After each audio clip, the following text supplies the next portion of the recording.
Welcome to the shadowy depths of the forest, where darkness reigns and secrets lurk behind every twisted tree. I'm your guide into the unknown, ready to lead you through tales that will chill you to the bone.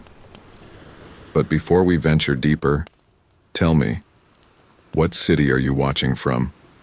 Leave a comment below and let me know where the fear is spreading tonight. If you dare to join our community of brave souls, hit that subscribe button now. And don't forget to leave a like if you want more terrifying tales from the deep woods. Now let me take you to a place where the branches reach out like gnarled fingers, and the wind whispers warnings through decaying leaves. Our story begins on a moonless night, when a group of friends decided to test their courage by camping in the heart of these cursed woods. Little did they know, something ancient and hungry was waiting for them. The oppressive heat of the Belizean jungle clung to my skin like a second layer, as I hacked through the dense underbrush. Sweat stung my eyes, and my muscles ached from days of grueling expedition. But I, Dr. Laura Chen, world-renowned botanist, was not one to give up easily. Especially not when I was so close to uncovering something extraordinary. Dr. Chen, maybe we should turn back. My research assistant, Jake, called out from behind me. We're running low on supplies and these ruins don't look stable. I paused, wiping my brow with the back of my hand. The crumbling Mayan structure loomed before us, its once grand stonework now choked with vines and moss.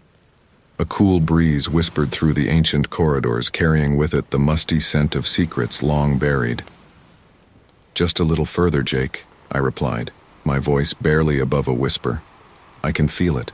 We're on the verge of something big. As I stepped into the shadow of the ruin, a shiver ran down my spine despite the heat. The air felt different here, heavier, charged with an energy I couldn't explain. My scientific mind raced to rationalize the sensation, but a primal part of me screamed to turn and run. I should have listened.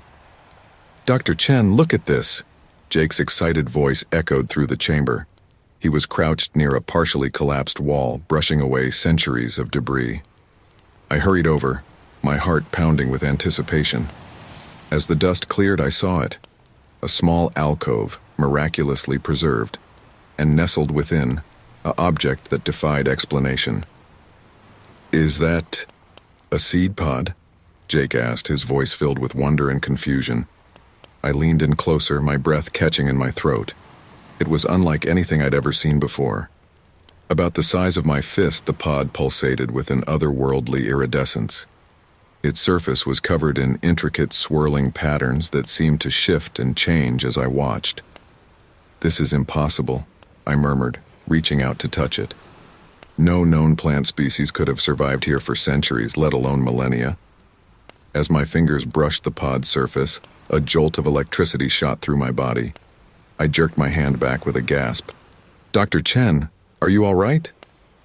Jake's concerned face swam into view. I nodded, unable to tear my eyes away from the pod. Yes, I'm fine, it's just static electricity, I'm sure. But I knew it was more than that. In that brief moment of contact, I had felt something alive, aware, hungry. We need to take it back to the lab, I said, my voice sounding strange to my own ears. This could be the botanical discovery of the century. Jake hesitated, his usual enthusiasm dampened by unease. I don't know, Dr. Chen. Something about this doesn't feel right. Maybe we should leave it here, document its location, and come back with a larger team. I turned to him, my eyes blazing with a fervor I couldn't control. Leave it? Are you insane? This could rewrite everything we know about plant biology, about the capabilities of life itself. But the risks are worth it. I cut him off. Think of the potential applications, Jake. Medicines, technologies, advancements we can't even imagine yet. We have a responsibility to science, to humanity, to study this. Jake looked at me for a long moment, then nodded reluctantly. You're the boss, Dr. Chen. But for the record, I still think this is a bad idea. As I carefully extracted the seed pod from its resting place, Cradling it in my hands like the precious treasure it was, I felt a wave of triumph. This was why I had become a scientist, to push the boundaries of knowledge, to uncover the secrets of the natural world. But as we made our way back through the jungle, the pod nestled safely in my pack. I couldn't shake the feeling that I had just made a terrible mistake. The shadows seemed to lengthen around us, and every rustle of leaves made me jump. That night, as I lay in my tent listening to the cacophony of jungle sounds, I dreamed of writhing vines and flowers with teeth. And in the darkness, something whispered my name. The sterile white walls of my lab felt like a prison as I paced back and forth, my eyes constantly drawn to the ancient seed pod resting in a glass terrarium. It had been 3 days since our return from Belize, and despite subjecting the specimen to every test I could think of, its mysteries remained impenetrable. "Dr. Chen?" Jake's voice startled me from my reverie. He stood in the doorway, concern etched on his face. "It's past midnight. You should get some rest." I waved him off, my eyes never leaving the pod. "I'm fine, Jake. You go ahead. I just want to run a few more tests." He hesitated, then sighed. "All right. But please, try to get some sleep. You've been obsessed with that thing since we got back." As the door closed behind him, I murmured to myself, "Obsessed? No, I'm just being thorough." But deep down, I knew he was right. The pod had consumed my every waking thought. Its pulsating surface seemed to call to me, promising secrets beyond imagination. With trembling hands, I opened the terrarium and lifted the pod. Its weight felt different somehow, as if it had grown denser since our return. The swirling patterns on its surface appeared to move faster, more urgently. "What are you?" I whispered, bringing it closer to my face. "What secrets are you hiding?" As if in response, the pod suddenly grew warm in my hands. I gasped, nearly dropping it. A hairline crack appeared on its surface, spreading rapidly like a spider's web. "No, no, no!" I cried, frantically looking for a place to put it down. But it was too late. With a sound like tearing flesh, the pod split open. A viscous greenish fluid spilled out, coating my hands and splattering on the floor, and from within emerged something. At first it was just a tendril, no thicker than a thread, but as I watched in horrified fascination, it began to grow. Twisting and unfurling, it sprouted leaves that looked more like quivering flanges of meat than any plant I'd ever seen. "Impossible," I breathed, backing away slowly. "This defies all known laws of biology." But the plant paid no heed to the laws of nature. It continued to grow at an alarming rate, its mass doubling, then tripling in a matter of minutes. The terrarium shattered under its expanding bulk, sending shards of glass skittering across the floor. I fumbled for my phone, dialing Jake's number with shaking fingers. "Jake! Jake, you need to come back to the lab right now." His groggy voice answered. "Dr. Chen? What's wrong?" "The pod. It's alive. It's growing, Jake. Faster than anything I've ever seen. I need your help to contain it." "What? Slow down, I don't understand." But his words were cut off as a fleshy tendril wrapped around my wrist, yanking the phone from my grasp. I screamed, trying to pull away, but the plant's grip was inhumanly strong. More tendrils shot out, coiling around my arms and legs. I could feel a pulsing heat emanating from them, and to my horror I realized they were trying to pull me closer to the main mass of the plant. "Help!" I screamed, knowing it was futile. The lab was soundproofed and Jake was too far away. "Somebody help me!" The plant continued to grow, filling more and more of the lab. Its leaves rustled with a sound that was disturbingly like labored breathing. And was that a mouth forming in the center of its mass? With a surge of adrenaline, I managed to wrench one arm free. I grabbed a nearby fire extinguisher and sprayed the plant's base, praying that the cold would slow its growth. For a moment, it seemed to work. The tendrils holding me loosened, and I stumbled backwards, gasping for air. But then, to my horror, the plant began to change. Its leaves hardened, taking on a glossy, plastic-like sheen. It had adapted to the cold in a matter of seconds. "Oh God," I whispered, realizing the full gravity of what I had unleashed. "What have I done?"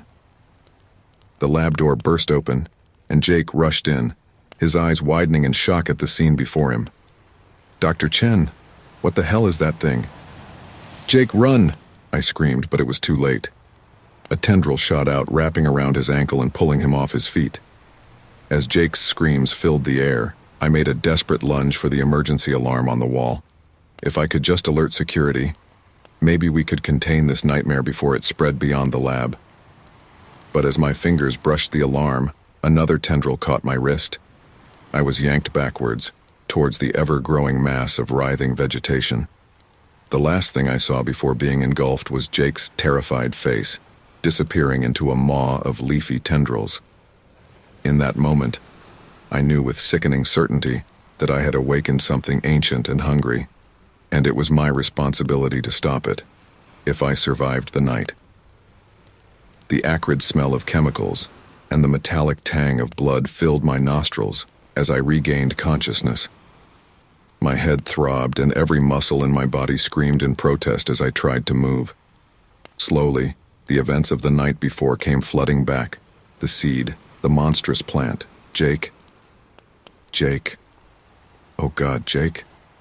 I forced my eyes open, fighting against the crust of dried blood that had sealed them shut. The lab was in ruins. Shattered glass and overturned equipment littered the floor. And everywhere, there were vines.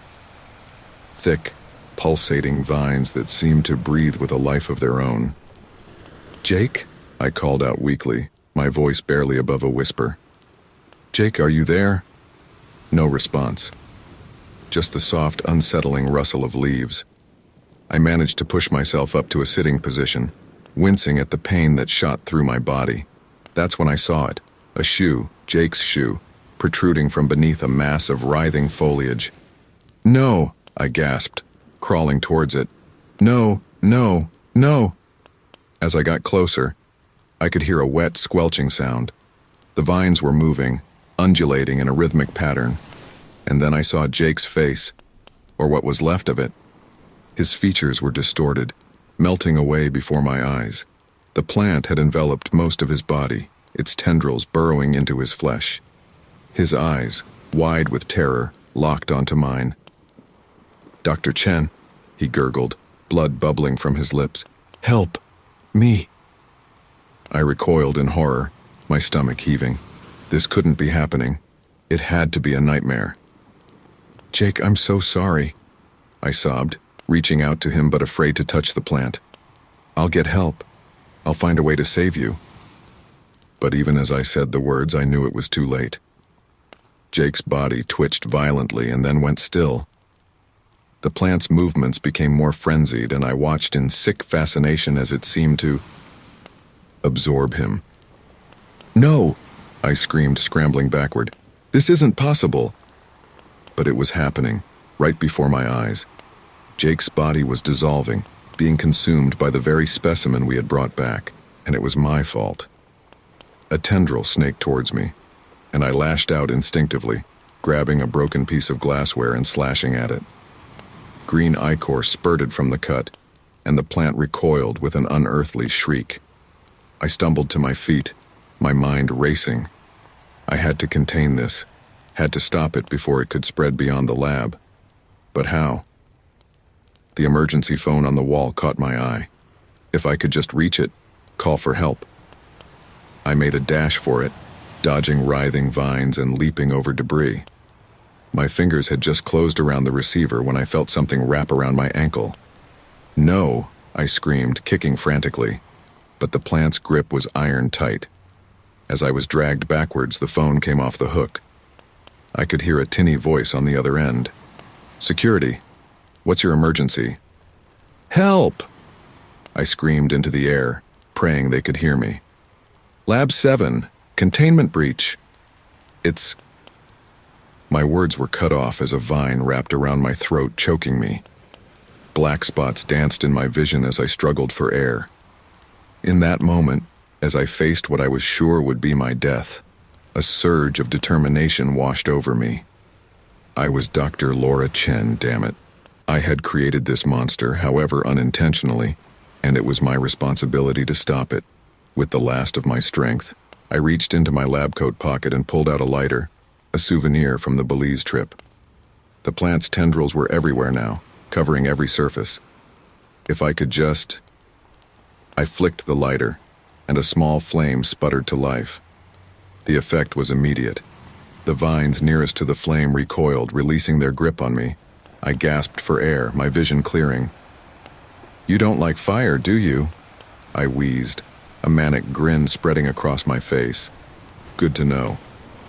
I stumbled towards the emergency shower, lighter held out in front of me like a shield. The plant seemed to sense my intentions, lashing out more aggressively. Vines whipped at my face and arms, leaving stinging welts, but I pressed on. Finally, I reached the shower and yanked the chain.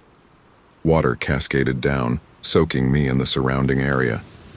Then, steeling myself, I touched the lighter to the nearest vine.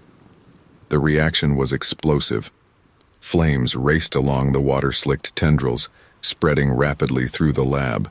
The plant writhed and screamed, yes, screamed, as fire consumed it.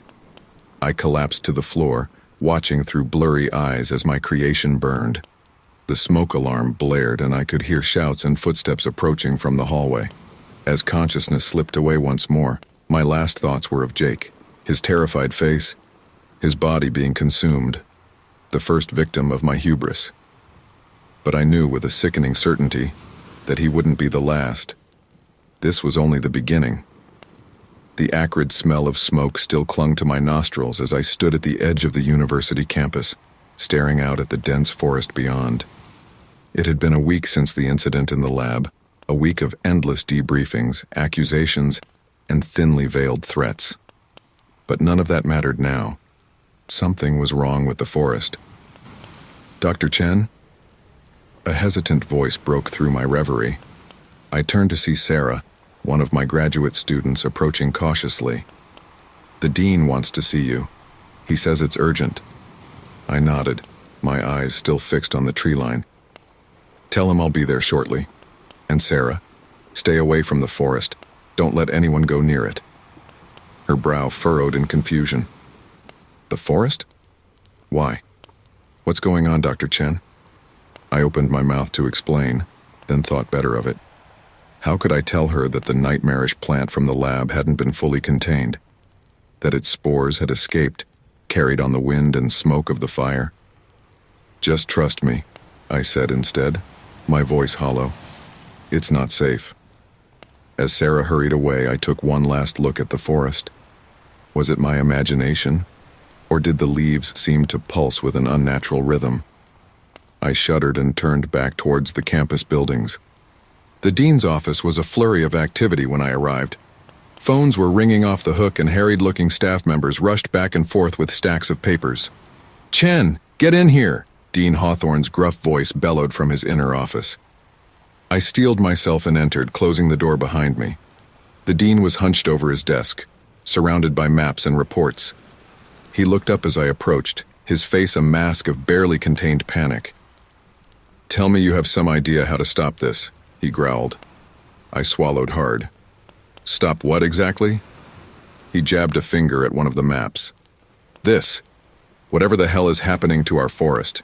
We've got reports of strange plant growth, animals fleeing the area, and now..." He trailed off, running a hand through his thinning hair. "Now what?" I pressed, my heart racing. The dean's eyes met mine, and I saw real fear there. "We've lost contact with the ranger station on the north side of the forest. The last transmission we received. Chen, it was just screaming." My blood ran cold. It was happening faster than I'd feared. "We need to evacuate the area," I said, my voice surprisingly steady. "Set up a quarantine zone, and we need to contact the CDC, the military." "Are you out of your mind?" The dean exploded. "Do you have any idea what that would do to our reputation? To our funding?" I slammed my hands down on his desk, leaning in close. With all due respect, sir, if we don't act now, there won't be a university left to worry about funding. For a long moment, we stared each other down. Then, slowly, the dean nodded. All right, Chen. What do you need? As we began to formulate a plan, a commotion outside caught our attention. We rushed to the window, and what I saw made my heart stop. The forest was moving, not just swaying in the wind, but actually advancing towards the campus. Trees uprooted themselves, walking on twisted roots. Vines snaked across the ground at impossible speeds, and everywhere there was that sickly, pulsating green. My God, the dean whispered. What have you done, Chen? I couldn't answer. My mind was racing, trying to comprehend the scope of the disaster unfolding before us. The plant wasn't just growing, it was evolving, adapting at a rate that defied all natural laws. Suddenly, my phone buzzed. It was a text from Sarah.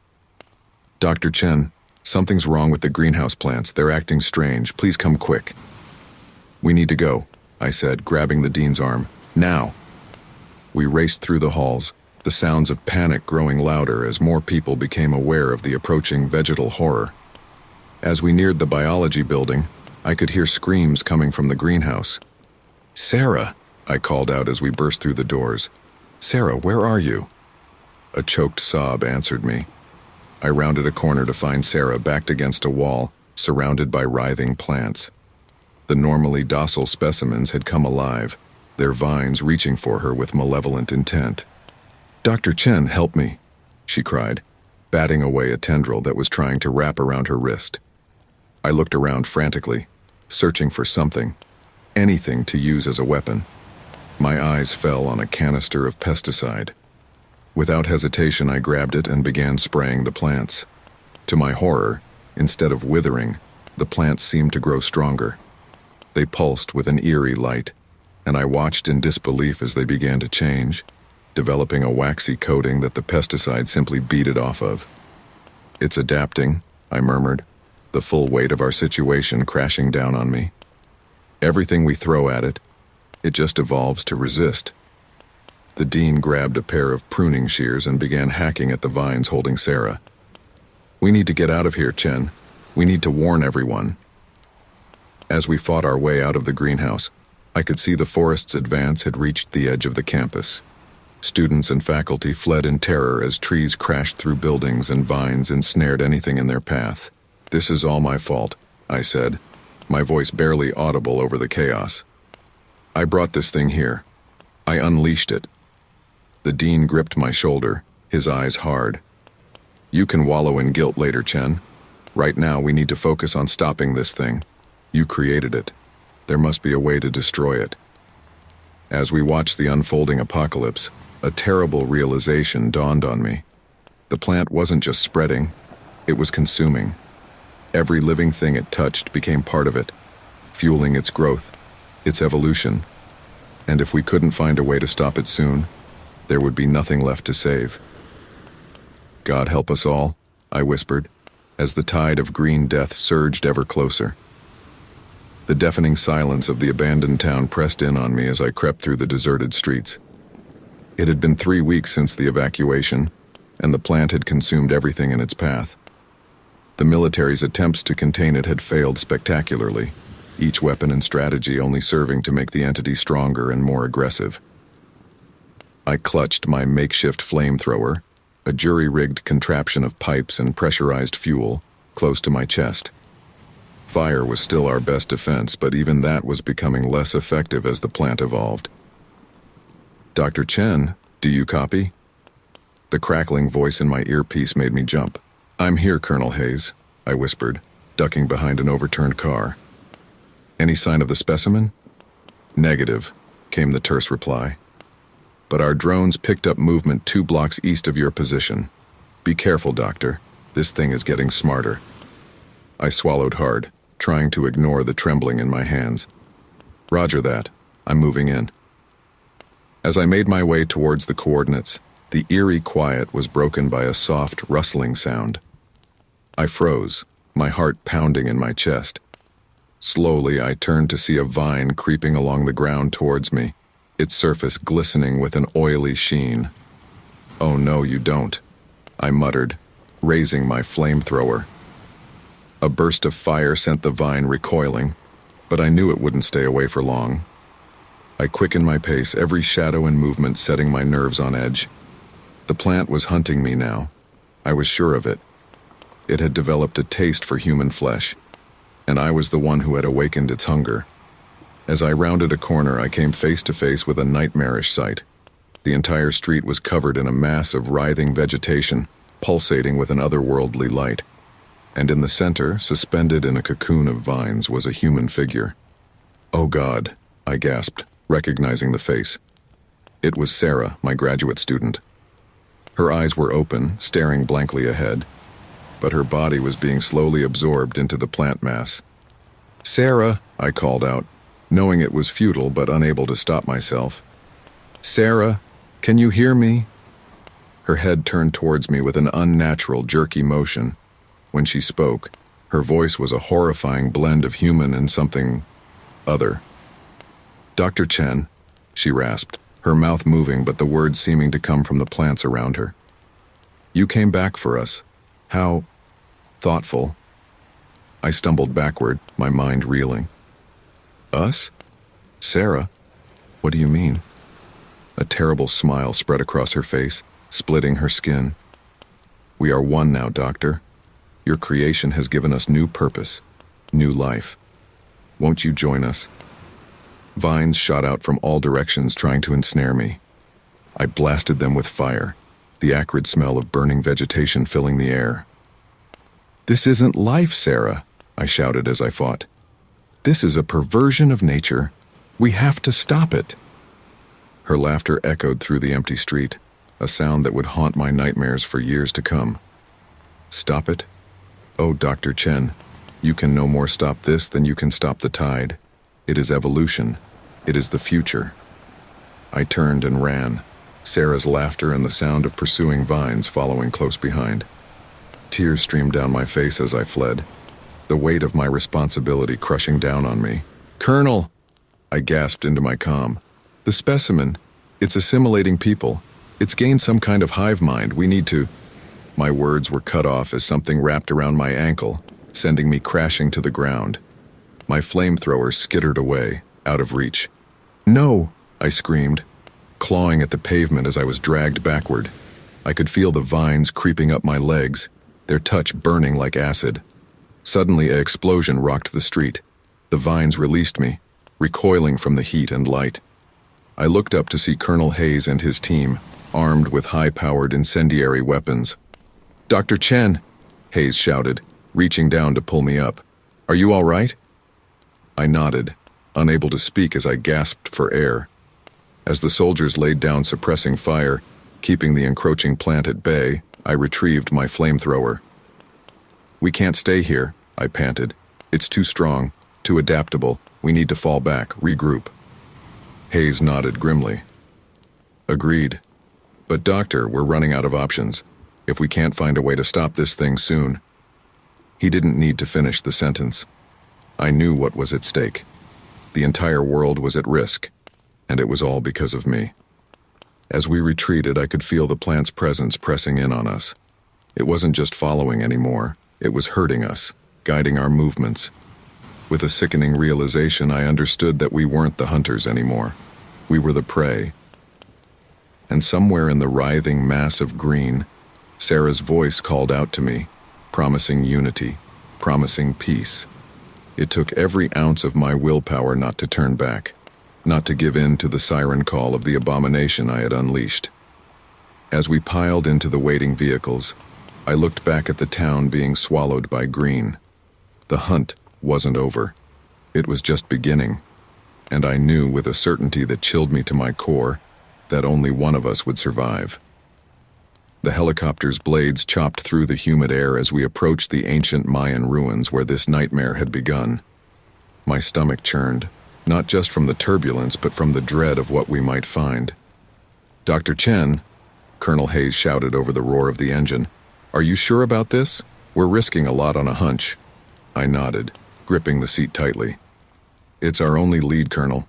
The answer has to be here. It's where it all started. As we touched down in a small clearing, I could see that the ruins had changed. Vines covered every surface, pulsating with that sickly, familiar light.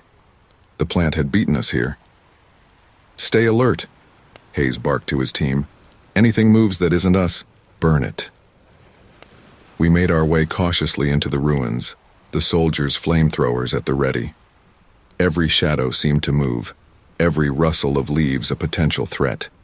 The air was thick with spores, and we had to rely on our protective gear to breathe. As we descended deeper into the complex, I felt a pull towards a chamber I hadn't noticed on my first expedition. The vines seemed to part as we approached, almost as if inviting us in. "I don't like this, Doc," one of the soldiers muttered. "It's too easy." I shared his unease but pressed on. As we entered the chamber, our flashlights revealed walls covered in intricate glyphs and carvings. My heart raced as I began to decipher them. "This is it," I breathed, my voice filled with a mix of awe and horror. "This tells the whole story." "What story?" Hayes demanded. "What are we looking at, Chen?" I ran my hand over the ancient symbols, translating as I went. According to this, thousands of years ago, something fell from the sky. The Mayans called it the Green Death.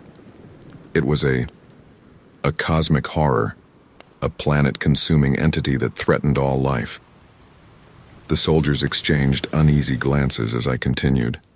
The Mayans found a way to fight it, to contain it. They trapped its essence in a single seed, buried it here in this temple. They became its guardians, warning of the day it might awaken again. I turned to face the others, my voice shaking. And I'm the one who woke it up. Suddenly, a familiar voice echoed through the chamber. "Very good, Dr. Chen. You always were a quick study." We whirled around to see Sarah standing in the doorway. But it wasn't Sarah, not really. Her body was more plant than human now, tendrils writhing where her hair should be, her skin a mottled green. "Sarah," I gasped. "You're still in there. We can help you, we can—" Her laughter cut me off, a sound like rustling leaves. "Help me? Oh, Laura, I don't need help. I've been enlightened. We all have." The soldiers raised their weapons, but Hayes held up a hand, stopping them.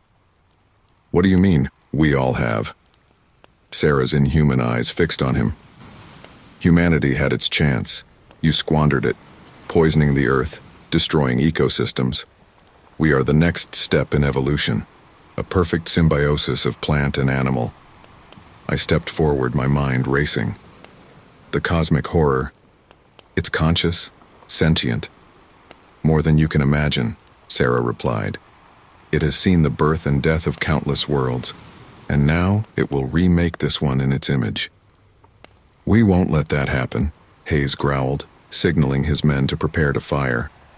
Sarah's smile was terrifying. "You can't stop it. It's already happening. Every person, every animal we absorb becomes part of the greater consciousness.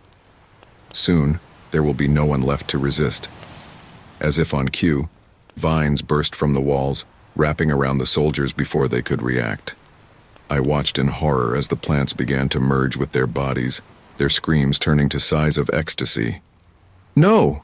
I cried, backing away. Hayes managed to break free, grabbing me and pulling me towards a small side passage. "Run, Doc!" he shouted, using his flamethrower to clear a path. "Find a way to stop this. I'll hold them off." I hesitated for a split second, then turned and ran, Hayes's screams echoing behind me. Tears streamed down my face as I fled deeper into the ruins, Sarah's mocking laughter following me. I found myself in a small chamber, its walls covered in more glyphs. As I frantically scanned them, searching for anything that might help, a realization dawned on me. The Mayans hadn't just contained the entity, they had communicated with it, reasoned with it. And there, hidden in the ancient symbols, was a key, a way to potentially end this nightmare. But as I stood there, the weight of this revelation crushing down on me, I knew the cost would be unimaginably high. To stop the cosmic horror, to save what was left of humanity, I would have to make the ultimate sacrifice. As the sounds of pursuit grew closer, I steeled myself for what was to come. I had started this. And now, one way or another, I would finish it. The fate of the world rested in my hands, and the clock was ticking. The acrid smell of smoke filled my nostrils as I stood at the edge of what was once my research site, now a writhing hell of alien vegetation. The fire behind me raged, consuming the last vestiges of the world I once knew. In my trembling hands, I clutched a makeshift torch, its flames dancing wildly in the wind. "Dr. Chen!" A voice crackled through my earpiece. It was Dr. Amelia Reyes, one of the few surviving scientists from our last outpost. "The fire barrier won't hold much longer. Have you found a way to stop it?" I swallowed hard, my eyes fixed on the undulating mass of green before me. "I have, Amelia, but the cost, it's higher than we imagined." There was a pause, then her voice came again, softer this time. "Whatever it takes, Laura. We're out of options." I nodded, even though she couldn't see me. "I know, I won't be coming back from this one." "Laura, what do you mean? What are you planning?" Before I could respond, a familiar voice echoed across the clearing. "Dr. Chen, we've been expecting you." Sarah emerged from the writhing foliage, her once human form now a grotesque fusion of plant and flesh. Behind her, I could see other figures, former colleagues, friends, all absorbed into the cosmic horror's hive mind. "Sarah," I said, my voice surprisingly steady. Or should I say creature? "You're not Sarah anymore, are you?" Her laugh was like rustling leaves. "Oh, but I am, Laura.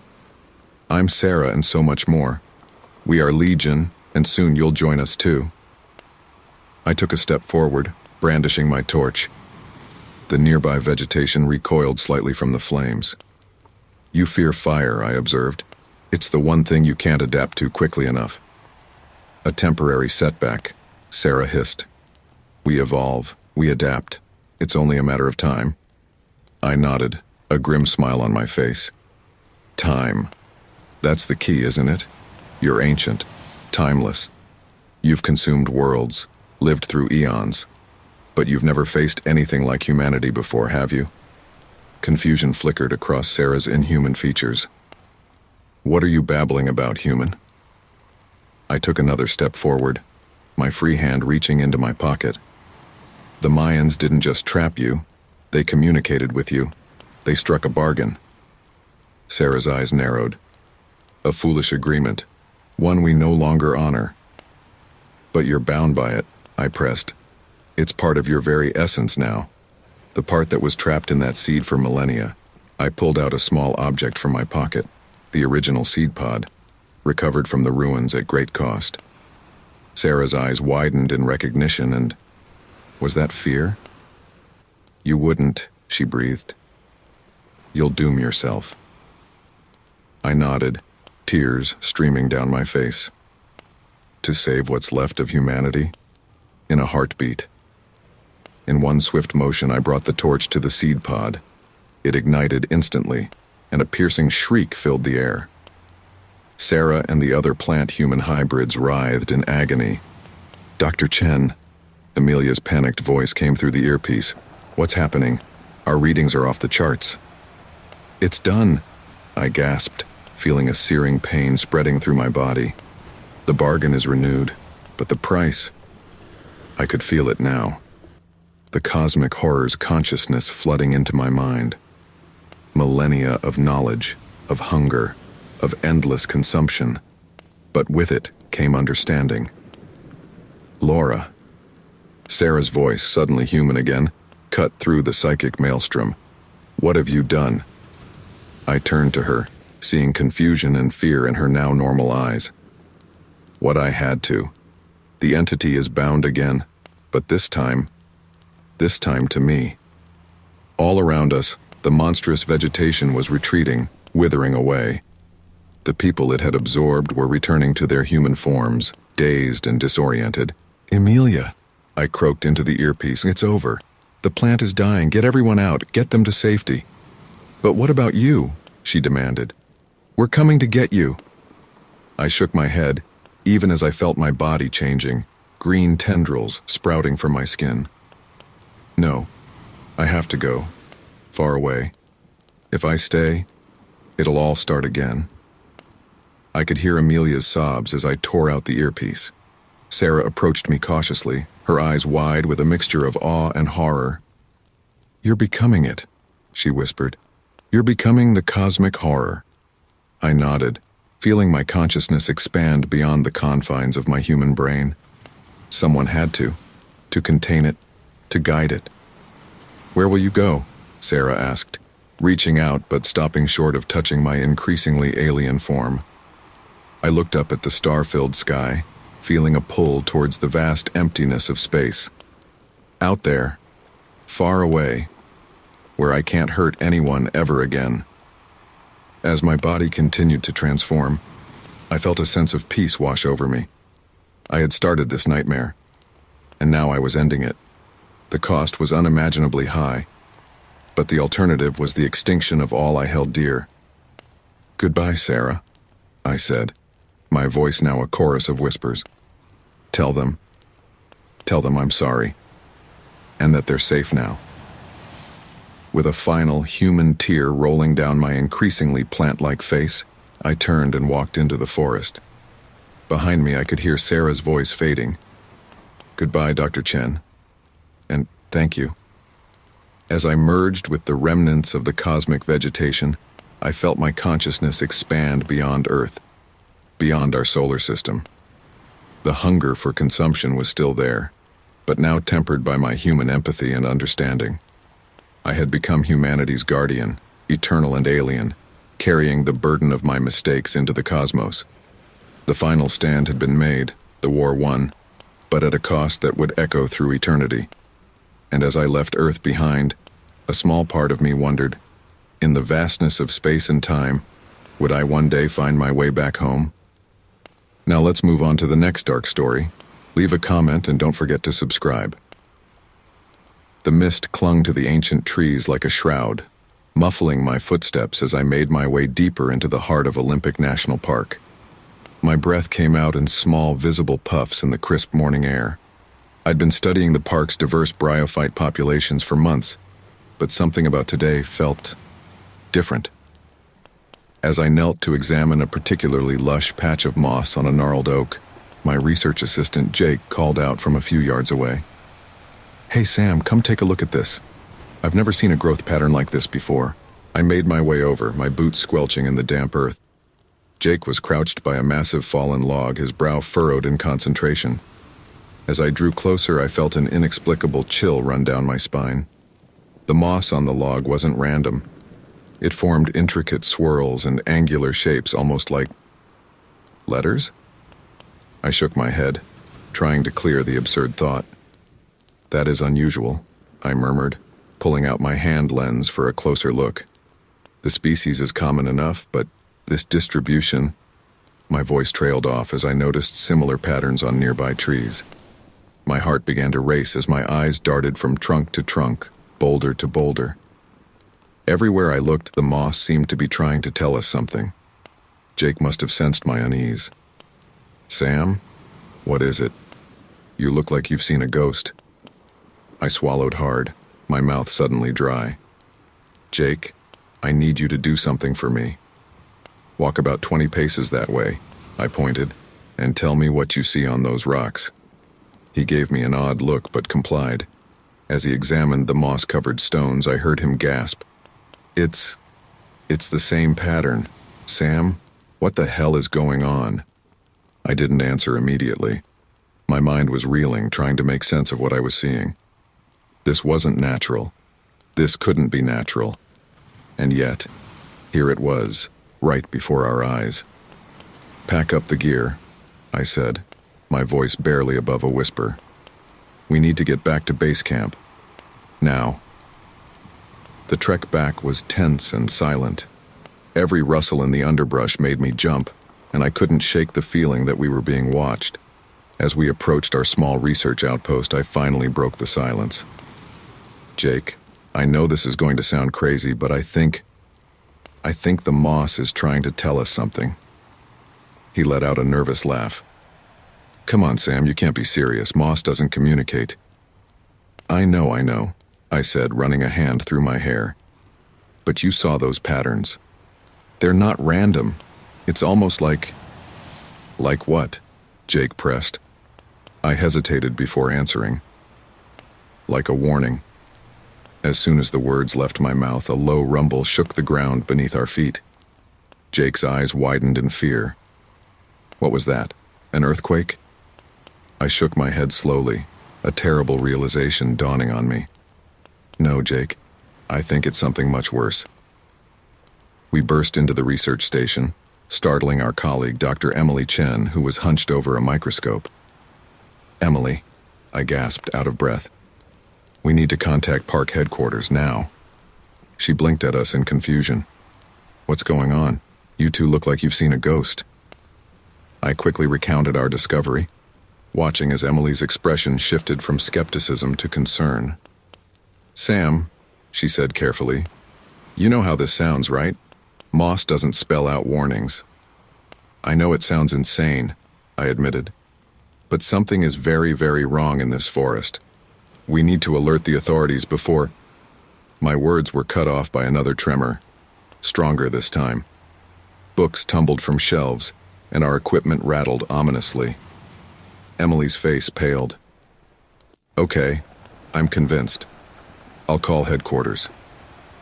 As she reached for the radio, a deafening roar split the air. It was unlike anything I'd ever heard before.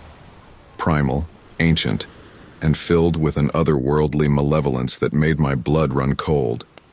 Jake stumbled back, knocking over a chair. What the hell was that?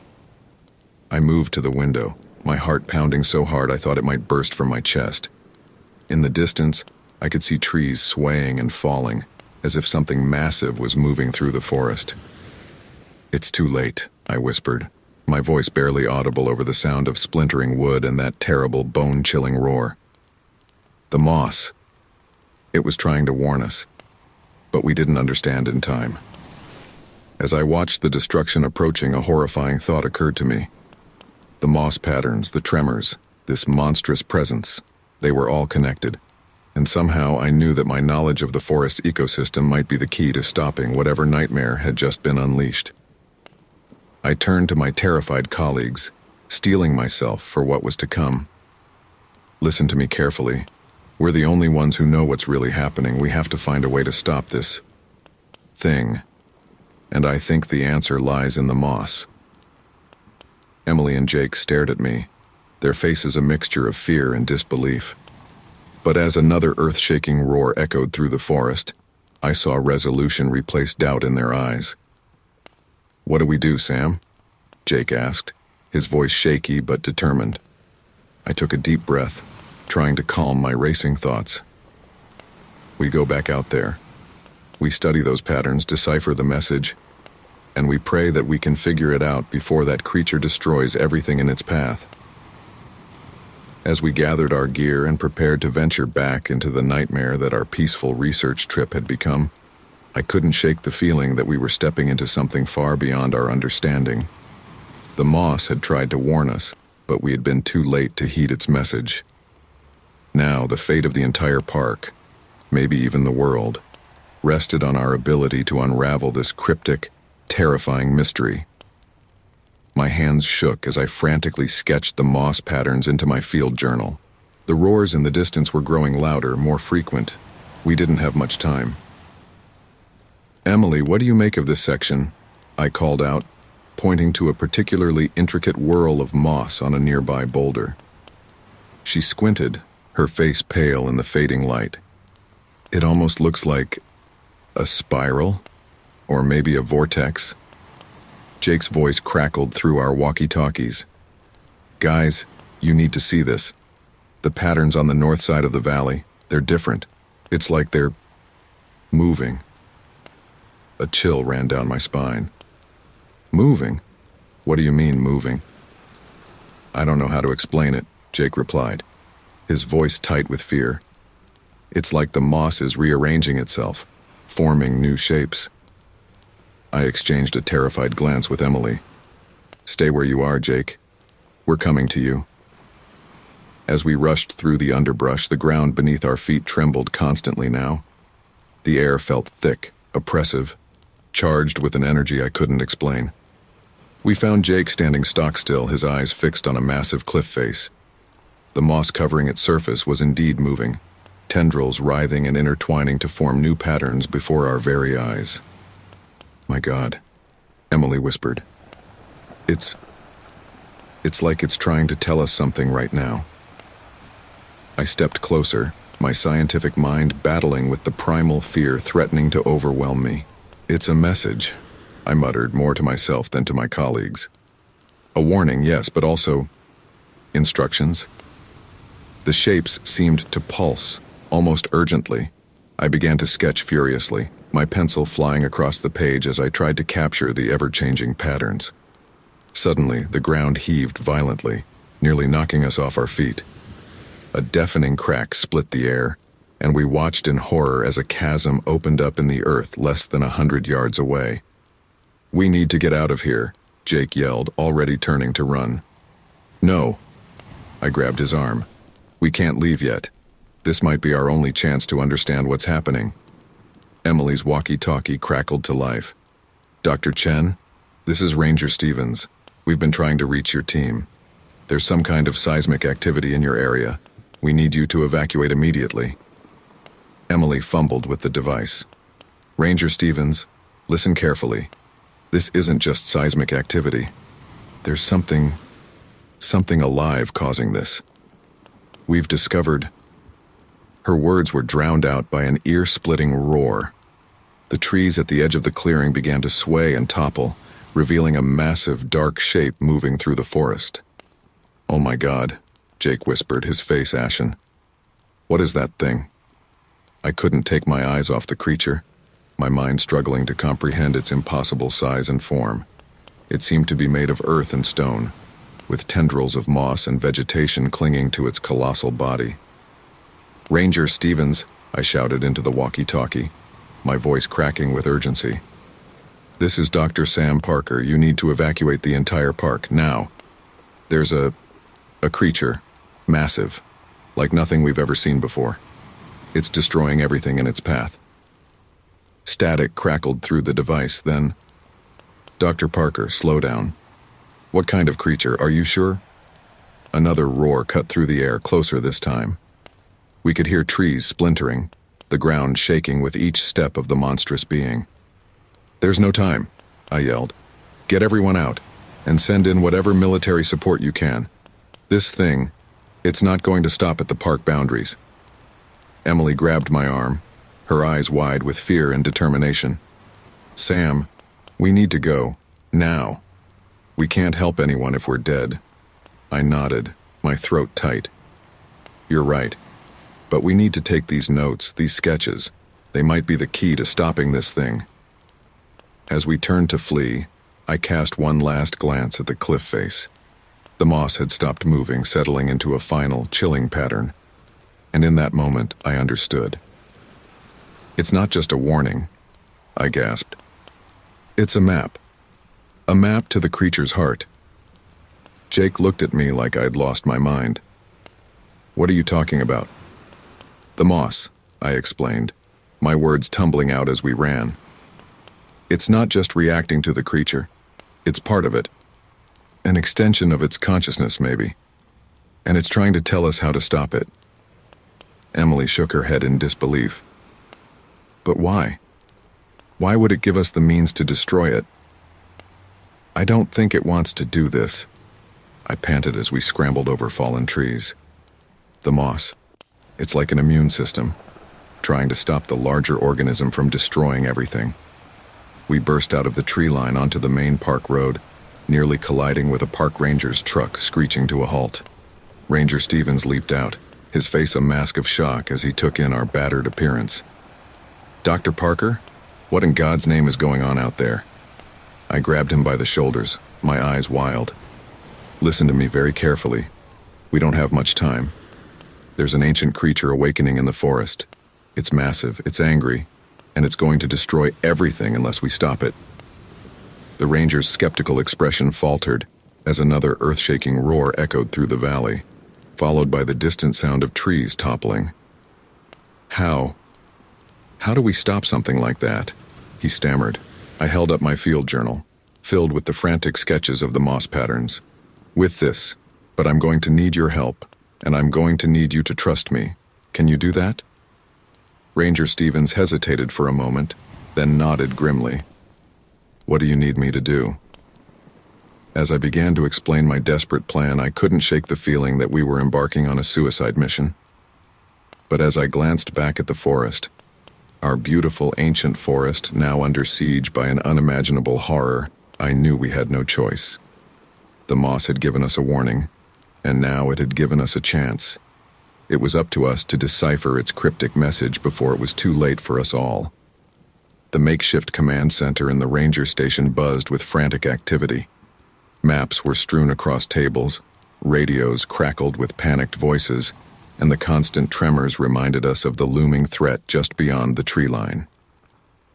I hunched over my field journal, surrounded by a small team of scientists and military personnel who had been hastily assembled. My fingers traced the intricate moss patterns I'd sketched, searching for meaning in their cryptic swirls. Dr. Parker, a gruff voice interrupted my concentration. I looked up to see Colonel Hawkins, the officer in charge of the military response. We need answers, and we need them now. That thing has already leveled half the forest, and it's heading towards populated areas. I ran a hand through my disheveled hair, acutely aware of the weight of expectation on my shoulders. I'm trying, Colonel, but this isn't like reading a book. The moss, it communicates in ways we've never seen before. Dr. Emily Chen, who had stuck by my side through this nightmare, placed a comforting hand on my arm. Sam, what if we're thinking about this all wrong? You said the moss is like an immune system. What if we approach it from a biological perspective instead of trying to decode it like a language? Her words triggered something in my mind. Emily, you're a genius, I exclaimed, flipping frantically through my notes. Look here, these patterns, they're not just symbols. They're representations of biological processes. I turned to Colonel Hawkins, my eyes alight with newfound understanding. Colonel, I think I know how we can stop this thing, but I'm going to need your help, and it's going to sound crazy. The Colonel's stern face softened slightly. Son, we've got a mountain-sized monster tearing up a national park. I think we left crazy behind a long time ago. What do you need? I took a deep breath. The creature, it's not just rock and earth. It's a complex ecosystem unto itself, with the moss acting as a sort of neural network. If we can disrupt that network, we might be able to immobilize it. And how do you propose we do that?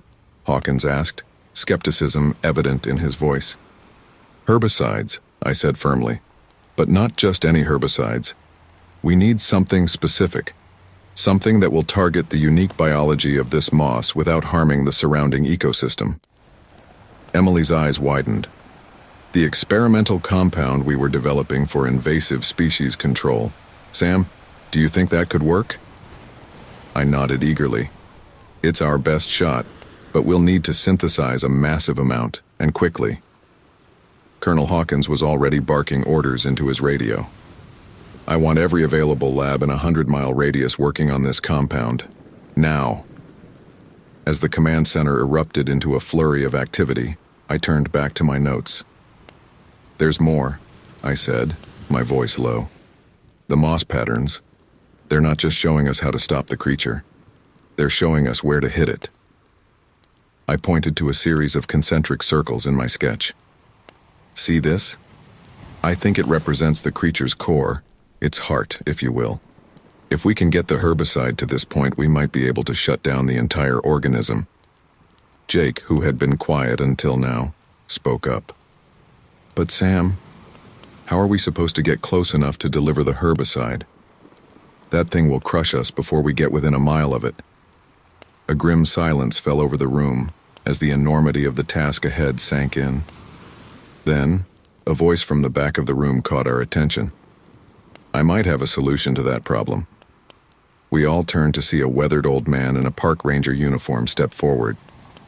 Name's Jim. I've been working these woods for 40 years, and I know every cave and tunnel system in this park. If your monster's core is where you say it is, I think I know a way to get there underground. Hope surged through me. Jim, you're a lifesaver, but it'll be incredibly dangerous. The tunnels could collapse at any moment with that thing stomping around up there. The old ranger's eyes twinkled with a mix of fear and determination. Son, I've lived my whole life in these woods. If this is how I go out protecting them, then so be it. Colonel Hawkins clapped Jim on the shoulder. All right, we've got a plan. Dr. Parker, you and your team focus on producing that herbicide. Jim, I want you working with our tactical unit to plan the best route through those caves. The rest of you, start evacuating everyone within a 50-mile radius. We don't know how this thing will react when we hit it. As everyone sprang into action, Emily pulled me aside. Sam, this is a long shot. You know that, right? We're betting everything on a theory based on moss patterns. I met her gaze, seeing my own fear and doubt reflected in her eyes. I know, but it's the only shot we've got. The moss was trying to warn us, trying to help us. We have to trust that it's showing us the way now. A violent tremor shook the building, sending papers fluttering to the floor. Through the windows, we could see the tops of distant trees swaying as the creature moved ever closer. We're out of time, I said, my voice barely above a whisper. Let's just hope we're not too late. As we rushed to join the others in preparing our desperate plan, I couldn't shake the feeling that we were about to face something beyond our wildest nightmares. The moss had given us the key to stopping this ancient horror, but using that key would require courage, sacrifice, and a leap of faith into the unknown.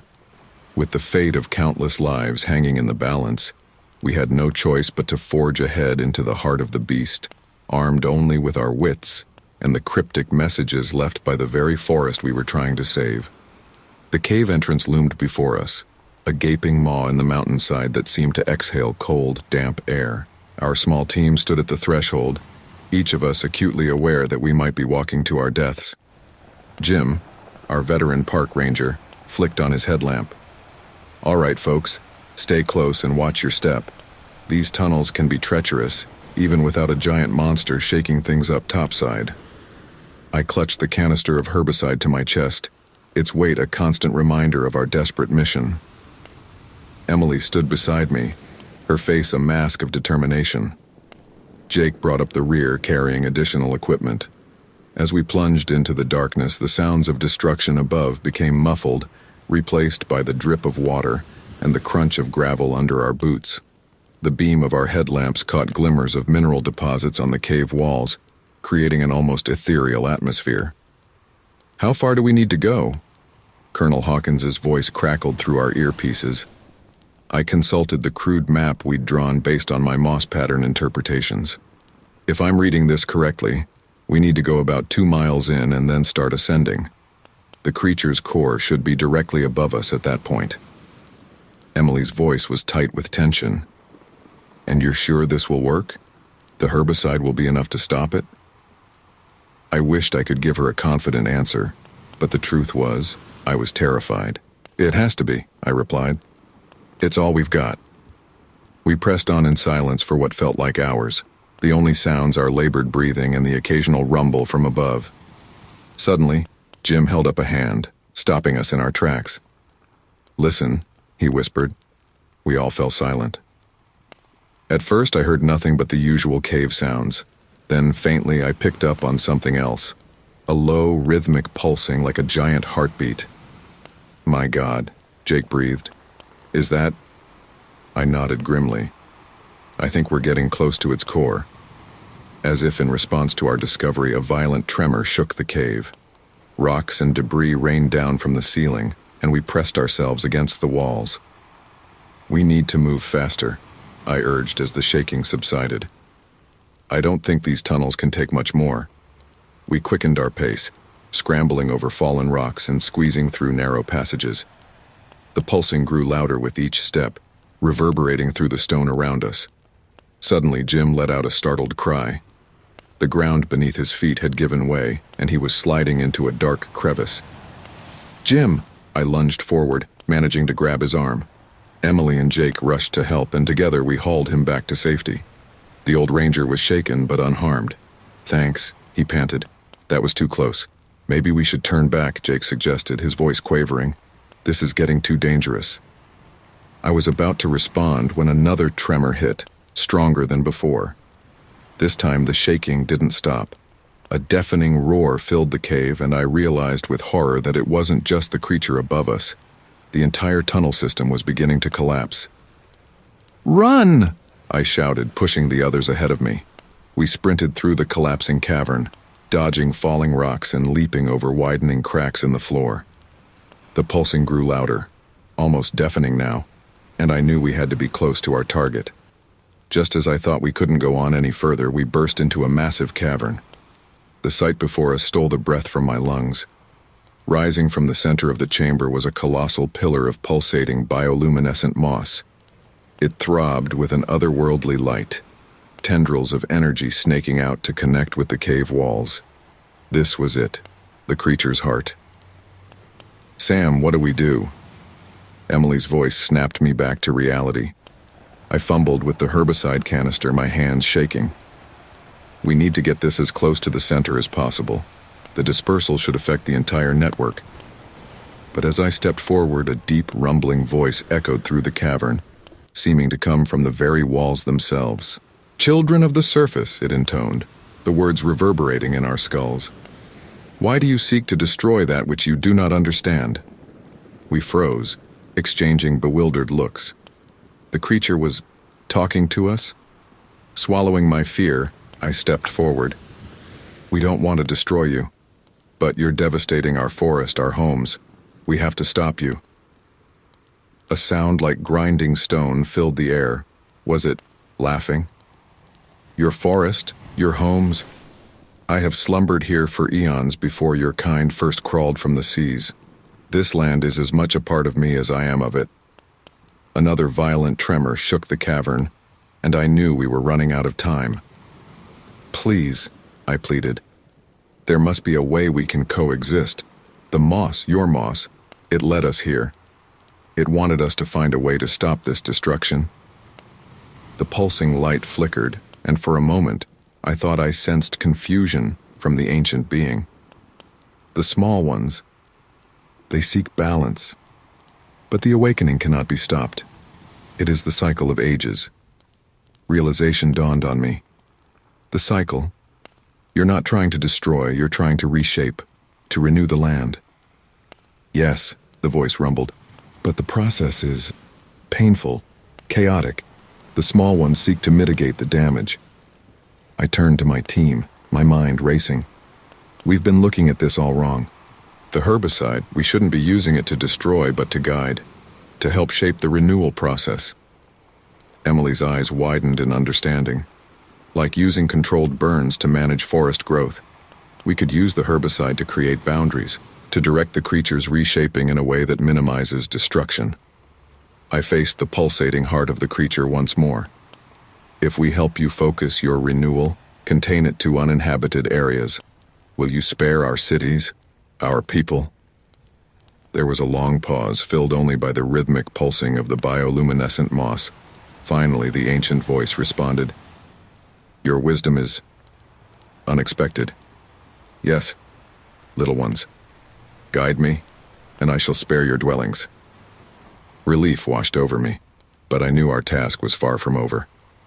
We had averted one catastrophe, only to take on the monumental task of guiding an ancient, earth-shaping force. As we began to formulate our new plan, I couldn't help but marvel at the turn of events. We had come here to stop a monster, only to find ourselves partnering with a force of nature beyond our comprehension. The moss's warning had led us not to a battle, but to an understanding that would reshape our world in ways we could scarcely imagine. With trembling hands and resolute hearts, we set out to begin our work, knowing that the fate of two worlds, the ancient and the modern, now rested in our hands. Days blurred into weeks as we worked tirelessly to direct the ancient being's renewal process. Our makeshift command center had become a hive of activity, with scientists, government officials, and military personnel working around the clock. I stood before a massive holographic display, tracing the patterns of the creature's movement with a laser pointer. "If we concentrate our herbicide dispersal along this ridge," I explained to the assembled team. We should be able to guide it away from the coastal towns and into this uninhabited valley. Colonel Hawkins, who had become an unlikely ally in this strange mission, nodded grimly. And you're sure this won't just piss it off and make it change course? I exchanged a glance with Emily before responding. As sure as we can be, given the circumstances. The being has been cooperative so far. Cooperative, Jake scoffed from his station at the communications array. That's one way to put it. Tell that to the folks who lost their homes in the last reshaping event. His words stung, but I couldn't argue. Despite our best efforts, the creature's actions had resulted in significant destruction. We were mitigating the damage, but we couldn't eliminate it entirely. Emily stepped forward, her face etched with fatigue, but her eyes still bright with determination. We're learning more every day. The Moss network is becoming easier to interpret. Look here. She pointed to a section of the map glowing with a soft, pulsating light. These patterns indicate the next area it plans to reshape. If we act quickly, we can evacuate the region and set up our guidance protocols before it arrives. As the team sprang into action, I felt a familiar tingling at the base of my skull. The creature was trying to communicate again. I closed my eyes, focusing on the strange, alien presence in my mind. The renewal progresses, the ancient voice rumbled in my thoughts. But your kind's dwellings spread far and wide. It complicates the process. I took a deep breath, trying to frame my response carefully. We're doing our best to guide you to uninhabited areas, but our population is large, and we can't simply abandon our homes. There was a pause, filled with a sensation that felt almost like contemplation. Perhaps a compromise can be reached. The small ones suggest a solution. My eyes snapped open. Emily! Jake! I think I've got something. As I relayed the creature's message, excitement built among the team.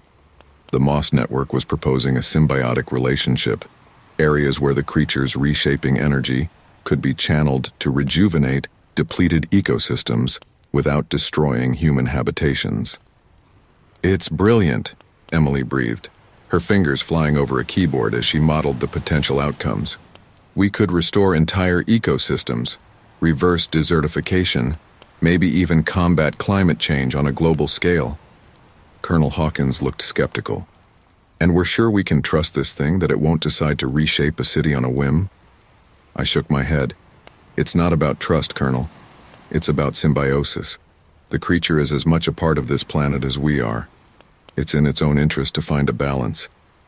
As we refined our new approach, a call came in from the field team at the latest reshaping site. Dr. Yamoto's voice crackled over the speakers, thick with awe. You need to see this. The reshaped area.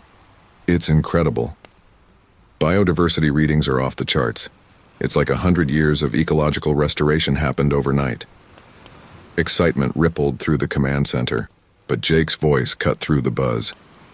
That's great and all, but what about the people? The ones who've lost everything to this restoration process.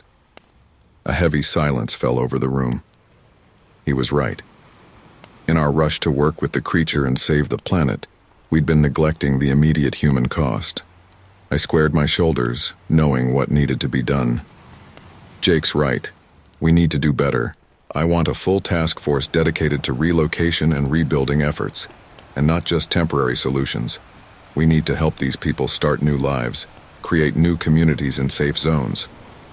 Colonel Hawkins nodded approvingly. I'll get my people on it. We've got resources that can be reallocated to this effort.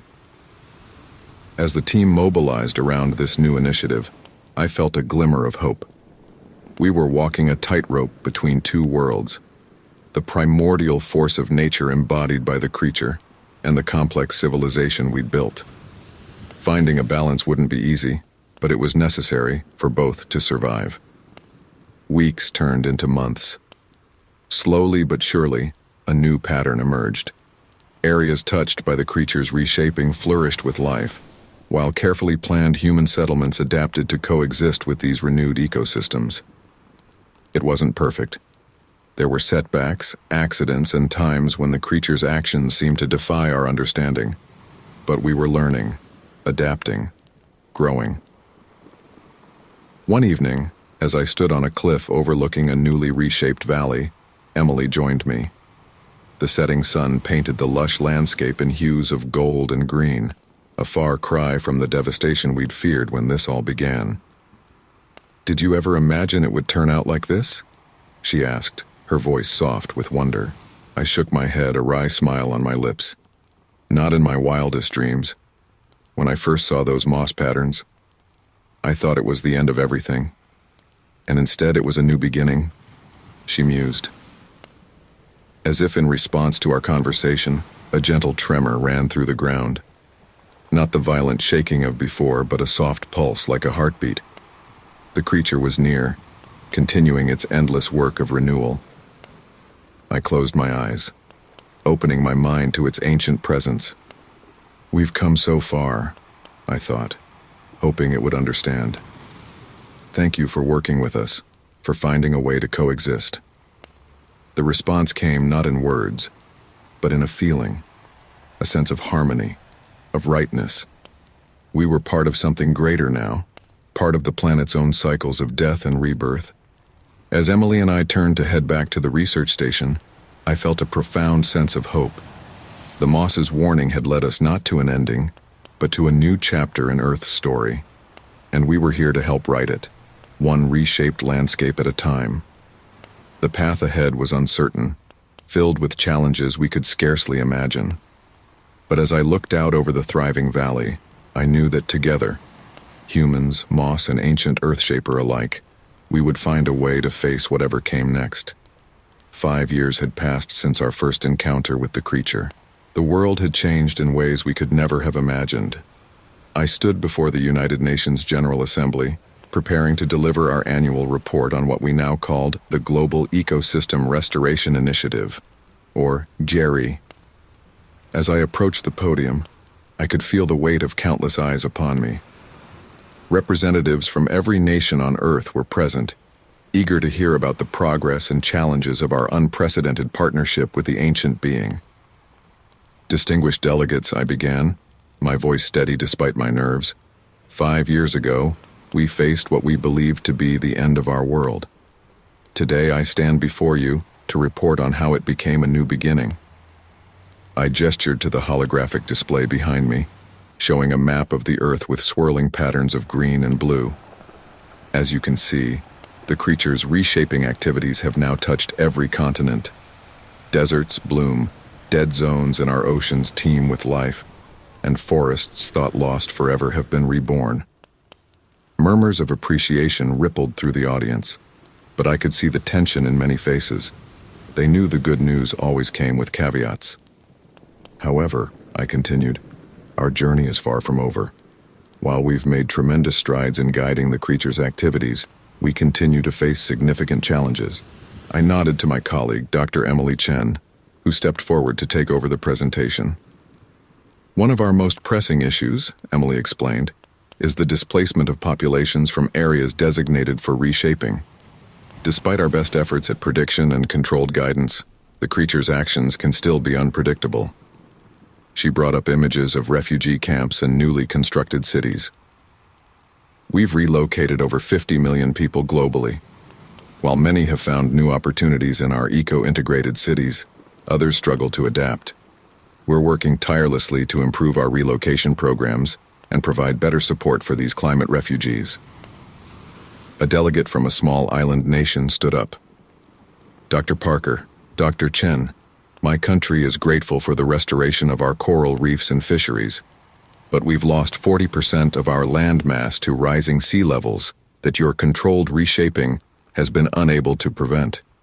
What assurances can you give us about our future?" I took a deep breath before responding. "Minister, I won't sugarcoat the situation. Some changes to our planet are irreversible, even with the creature's intervention.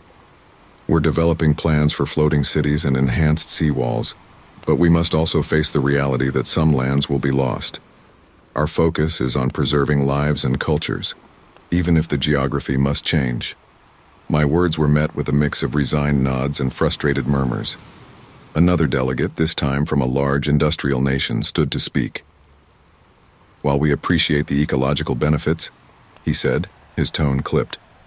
Our economy has suffered greatly from the restrictions placed on development in potential reshaping zones. How long must we hamstring our growth for the sake of this unpredictable entity? Before I could respond, I felt the familiar tingle at the base of my skull. The creature was reaching out, its ancient consciousness brushing against my mind. I held up a hand, asking for a moment.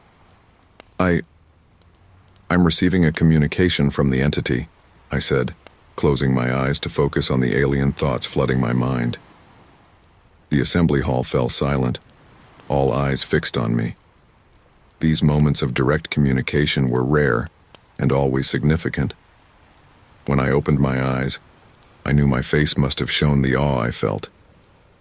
The creature has a message for us, I said, my voice barely above a whisper.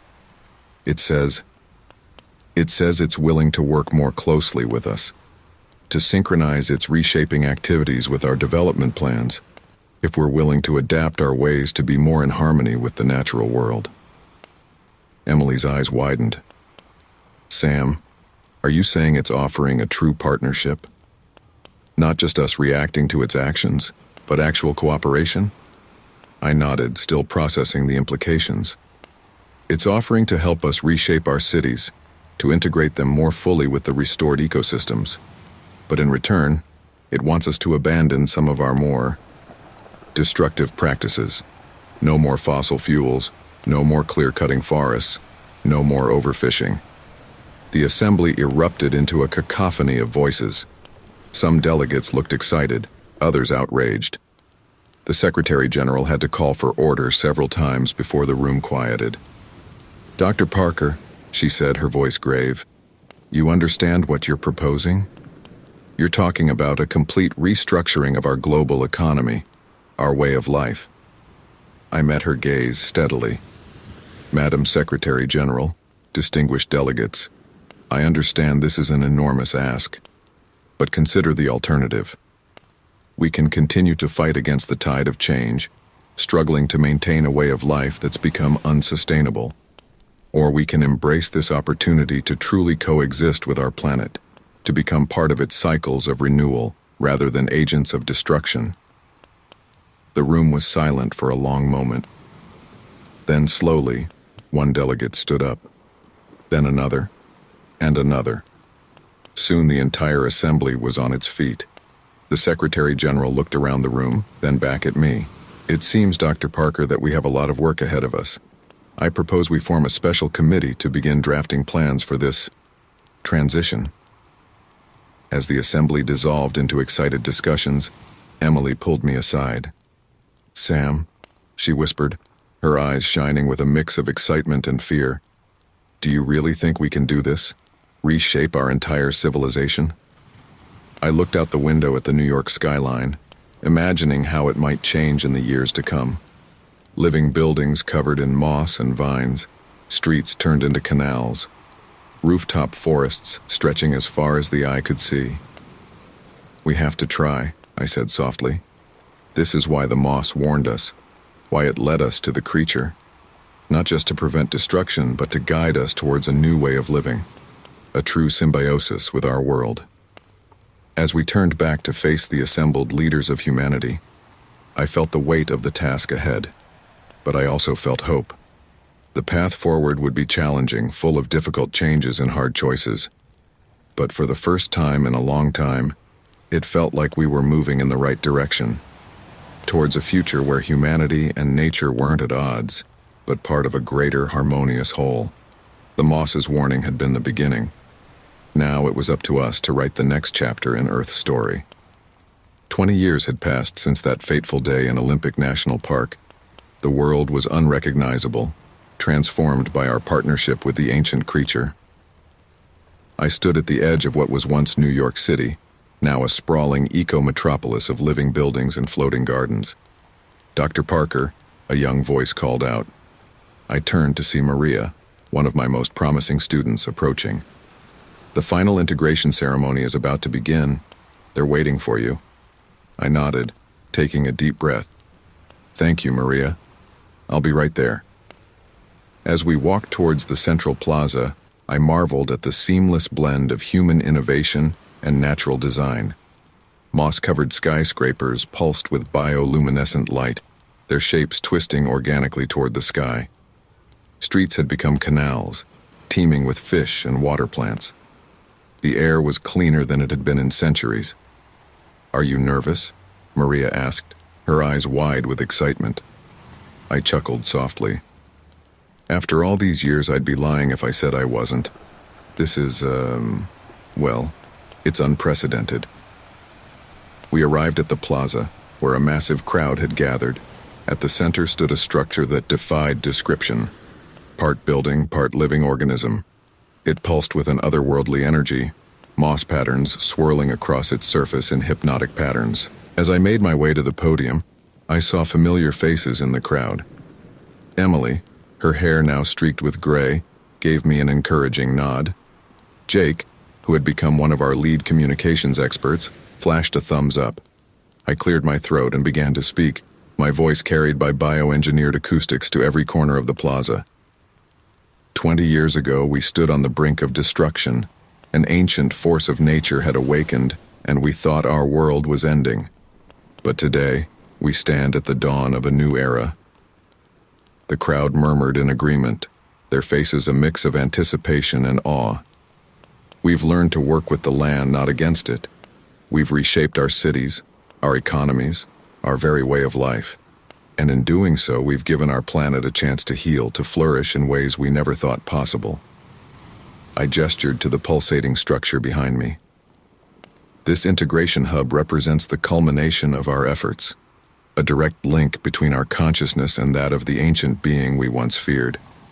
With this, we'll be able to communicate more clearly, to coordinate our efforts on a global scale. As if on cue, the structure began to glow more intensely. I felt the familiar tingle in my mind, stronger than ever before. "It's ready," I said, my voice barely above a whisper. "Who will be the first to connect?" There was a moment of hesitation, then a figure stepped forward from the crowd. It was Colonel Hawkins, now General Hawkins, his face lined with age but his eyes still sharp. "I've seen this through from the beginning," he said gruffly. "Seems fitting I should see it through to the end." As Hawkins approached the structure, a hush fell over the crowd. He placed his hand on its surface, and for a moment, nothing happened. Then suddenly, his eyes widened, and a look of pure wonder spread across his face. "My God," he breathed. It's beautiful." One by one, others stepped forward to connect. Scientists, politicians, artists, ordinary citizens, all experiencing this new level of communion with the ancient being and, through it, with the earth itself. When it was my turn, I hesitated for just a moment. Then, taking a deep breath, I placed my palm against the cool, living surface of the hub. The world exploded into color and sensation. I could feel the pulse of the planet, the ebb and flow of ecosystems across the globe.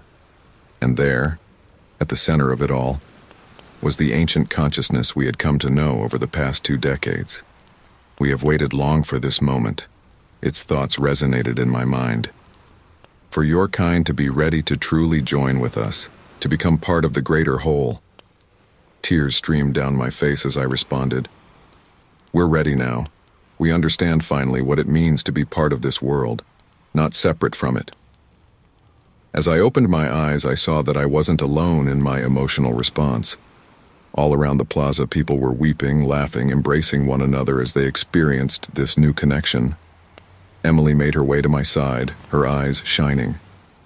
"Sam," she said softly, "do you remember when we first saw those moss patterns? Did you ever imagine it would lead to this?" I shook my head, smiling through my tears. Never in my wildest dreams. We thought we were trying to save our world. And instead, we found our place in it, she finished. As the sun set on this new world, I felt a profound sense of completion. The moss's warning had been the first step on a journey that had transformed not just our planet, but our entire species. We had faced our greatest challenge and emerged not as conquerors, but as partners in the grand tapestry of life on Earth. The ancient creature's voice echoed in my mind one last time. The cycle continues, but now you are part of it. Go forth and flourish, children of Earth. As I looked out over the crowd, at the shining faces full of hope and wonder, I knew that whatever challenges the future held, we would face them together, humanity, nature, and the ancient being, all as one. The moss's warning had been heeded, and in doing so, we had not just saved our world. We had become an integral part of its story, ready to write the next chapter in the endless cycle of life on our beautiful, resilient planet. Now let's move on to the next dark story. Leave a comment, and don't forget to subscribe. The wind carried voices, and they were all screaming my name. At first, I dismissed it as just another peculiarity of Shenandoah National Park's unpredictable weather. As a seasoned park ranger, I'd grown accustomed to the way sound traveled through the ancient forests, playing tricks on the ears of even the most experienced outdoorsmen. But this was different. I paused mid-stride, my boots sinking slightly into the damp earth of the trail. The late afternoon sun filtered through the canopy, casting long shadows that seemed to reach for me with grasping fingers. I held my breath, straining to hear. "Evelyn." There it was again, a distant, plaintive cry carried on the breeze. I shook my head, trying to clear it. "You're imagining things, Ev," I muttered to myself. "Too many long nights on patrol." I resumed my hike, the familiar weight of my backpack settling between my shoulder blades.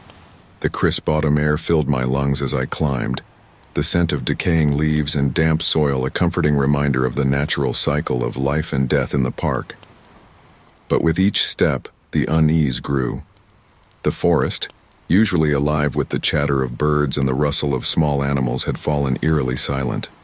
It was as if the entire mountain was holding its breath, waiting. A twig snapped behind me. I whirled around, hand instinctively going to the radio at my belt. "Hello," I called out, my voice sounding small and lost in the vast wilderness. "Is someone there? This is Ranger Evelyn Marsh. Do you need assistance?" Only silence answered me. I scanned the underbrush, looking for any sign of movement, but saw nothing out of the ordinary. Just as I was about to turn back to the trail, a gust of wind tore through the trees, bringing with it a chorus of agonized screams. "Evelyn! Help us, Evelyn!" I stumbled backward, my heart pounding in my chest. The voices seemed to come from everywhere and nowhere at once, a cacophony of pain and desperation that chilled me to my core. "Who are you?"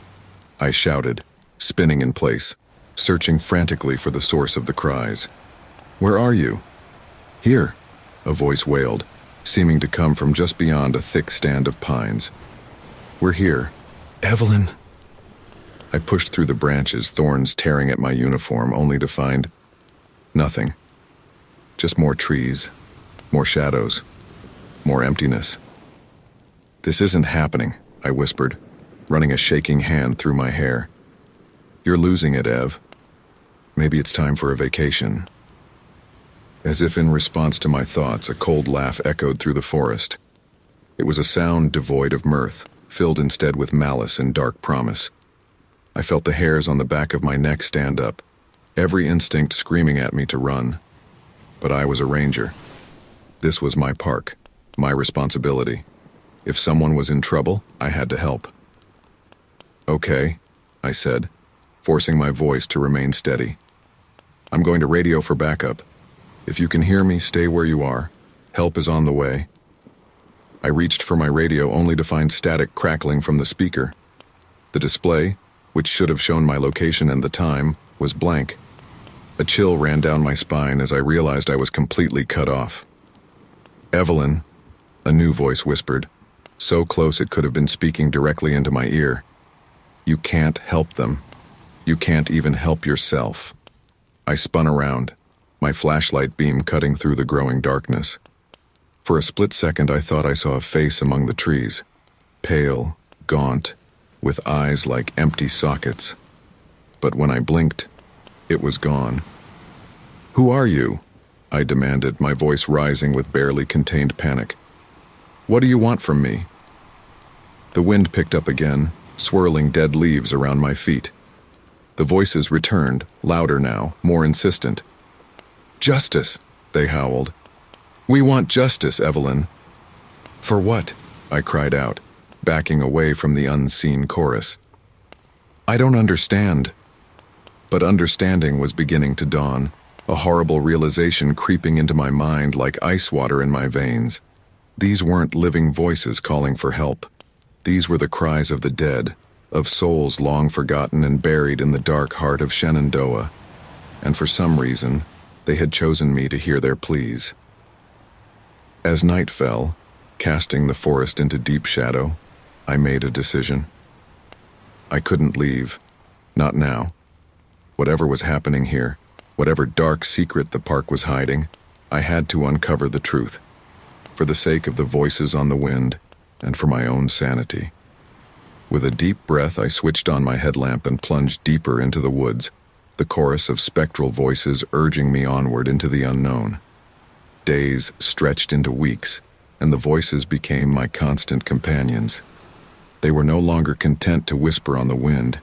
They had burrowed into the very fabric of my existence. Every creaking branch, every rustling leaf seemed to carry their desperate pleas. "Evelyn. Help us, Evelyn." I sat at my desk in the ranger station, staring blankly at incident reports that no longer made sense.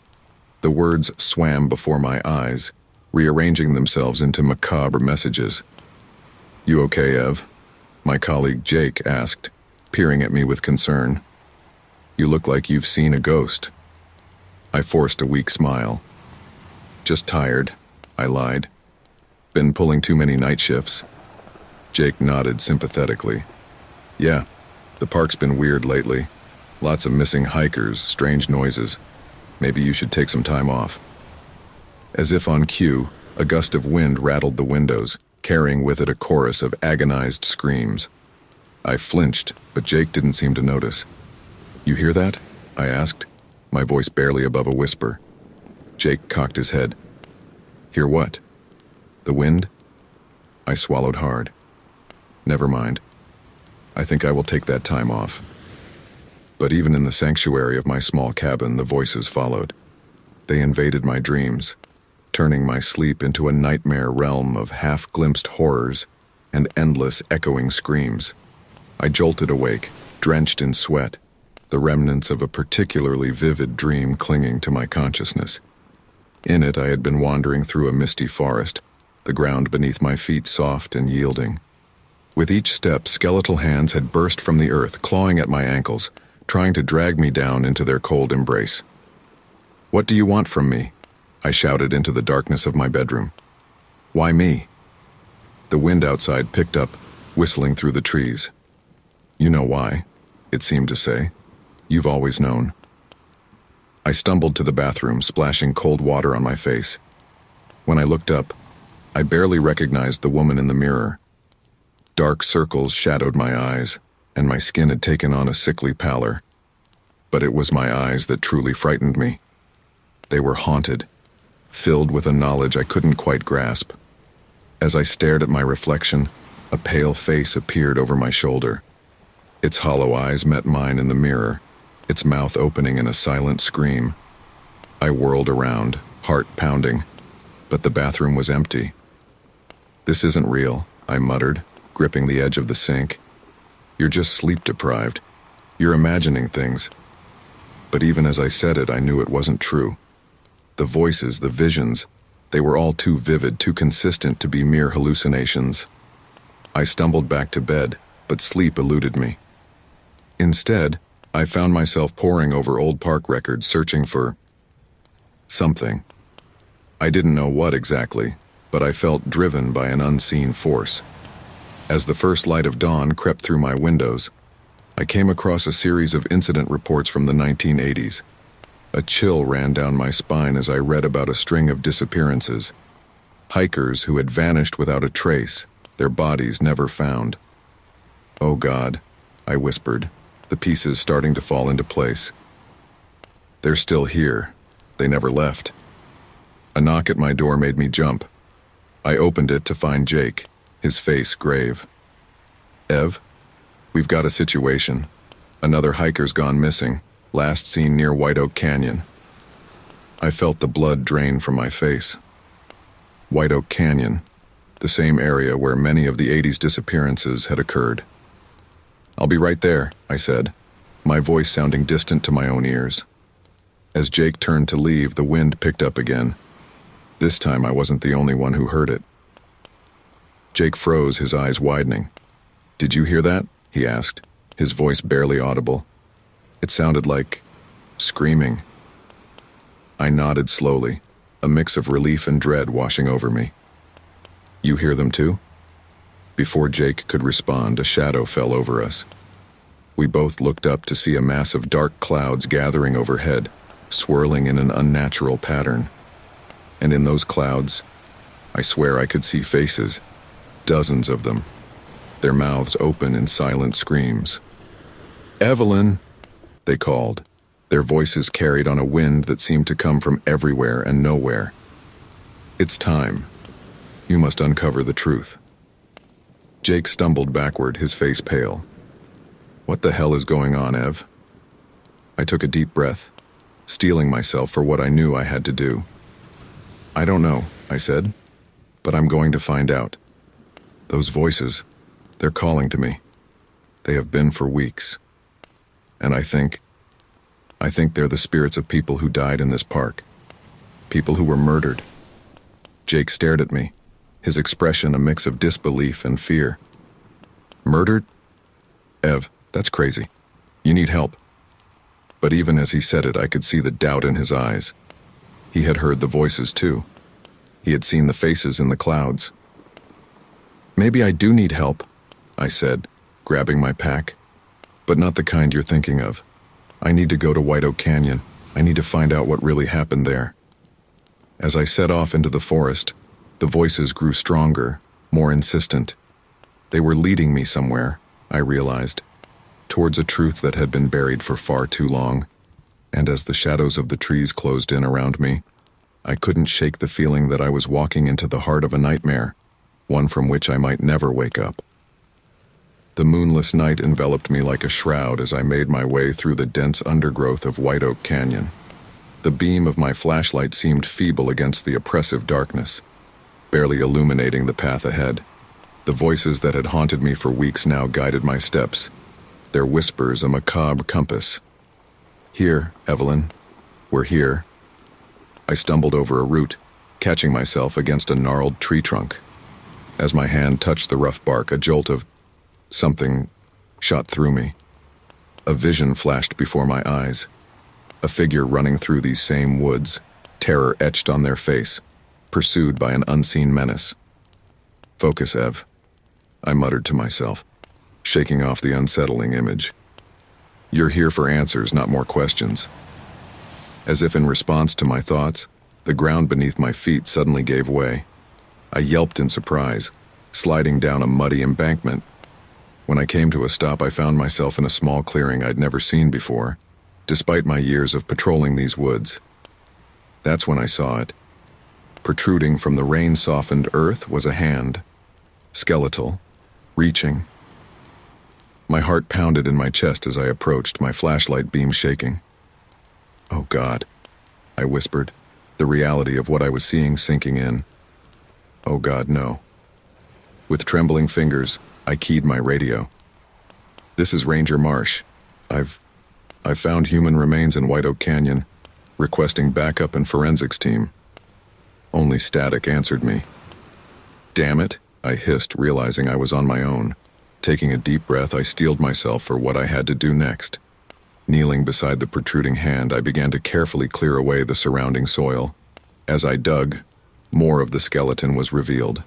An arm, a shoulder, a skull. "I'm sorry," I found myself whispering to the bones. "I'm so sorry this happened to you." A gust of wind rustled through the clearing, carrying with it a whisper that seemed to come from the very earth itself. "Find them all, Evelyn. Make it right." My blood ran cold. "All?" I repeated, my voice barely audible. "There are more of you?" As if in answer, the wind picked up, swirling leaves and debris around me. In the dancing shadows cast by my flashlight, I could have sworn I saw figures moving, pale, translucent shapes that flickered at the edge of my vision. "Show me," I said, my voice stronger now. "Show me where the others are." A chill ran down my spine as I felt an unseen force tugging at me, urging me deeper into the clearing. Following this ghostly guidance, I found myself moving from one spot to another. At each location, my flashlight revealed telltale signs of disturbance in the soil, subtle depressions, areas where the vegetation didn't quite match the surroundings. With a growing sense of horror, I realized I was standing in the middle of a makeshift graveyard. "How many?" I asked, my voice cracking. "How many of you are there?" The wind carried their response. "Too many. Too many forgotten. Too many silenced." As the full weight of the situation hit me, I sank to my knees, overwhelmed. This wasn't just a case of a missing hiker or a tragic accident. This was something far worse. A killing ground that had gone undiscovered for who knows how long. "Why me?" I asked, tears streaming down my face.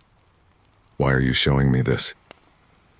A twig snapped behind me and I whirled around, my flashlight beam cutting through the darkness. For a moment, I thought I saw a figure standing at the edge of the clearing, tall, menacing, with eyes that reflected the light like a predator's. "Because you're connected, Evelyn," a deep voice rumbled, sending chills down my spine. "You've always been connected." I scrambled to my feet, my heart racing. "Who are you?" I demanded, trying to keep the fear out of my voice. "Did you do this? Are you the killer?" A low, mirthless chuckle echoed through the clearing. "Oh, Evelyn, you're asking the wrong questions. It's not who I am that matters. It's who you are." Before I could respond, the figure melted back into the shadows, leaving me alone with the wind, the bones, and a growing sense of dread. With shaking hands, I pulled out my notebook and began to document everything I could about the scene. Measurements, rough sketches, anything that might help identify these poor souls and bring their killer to justice. As I worked, I couldn't shake the feeling that I was being watched, not just by the spirits of the dead, but by something darker, something that didn't want these secrets revealed. "I'll find out the truth," I promised, both to the victims and to myself. "I'll make this right, no matter what it takes." But as the night wore on and I continued to unearth more evidence of the horrors that had taken place here, a nagging doubt began to grow in the back of my mind.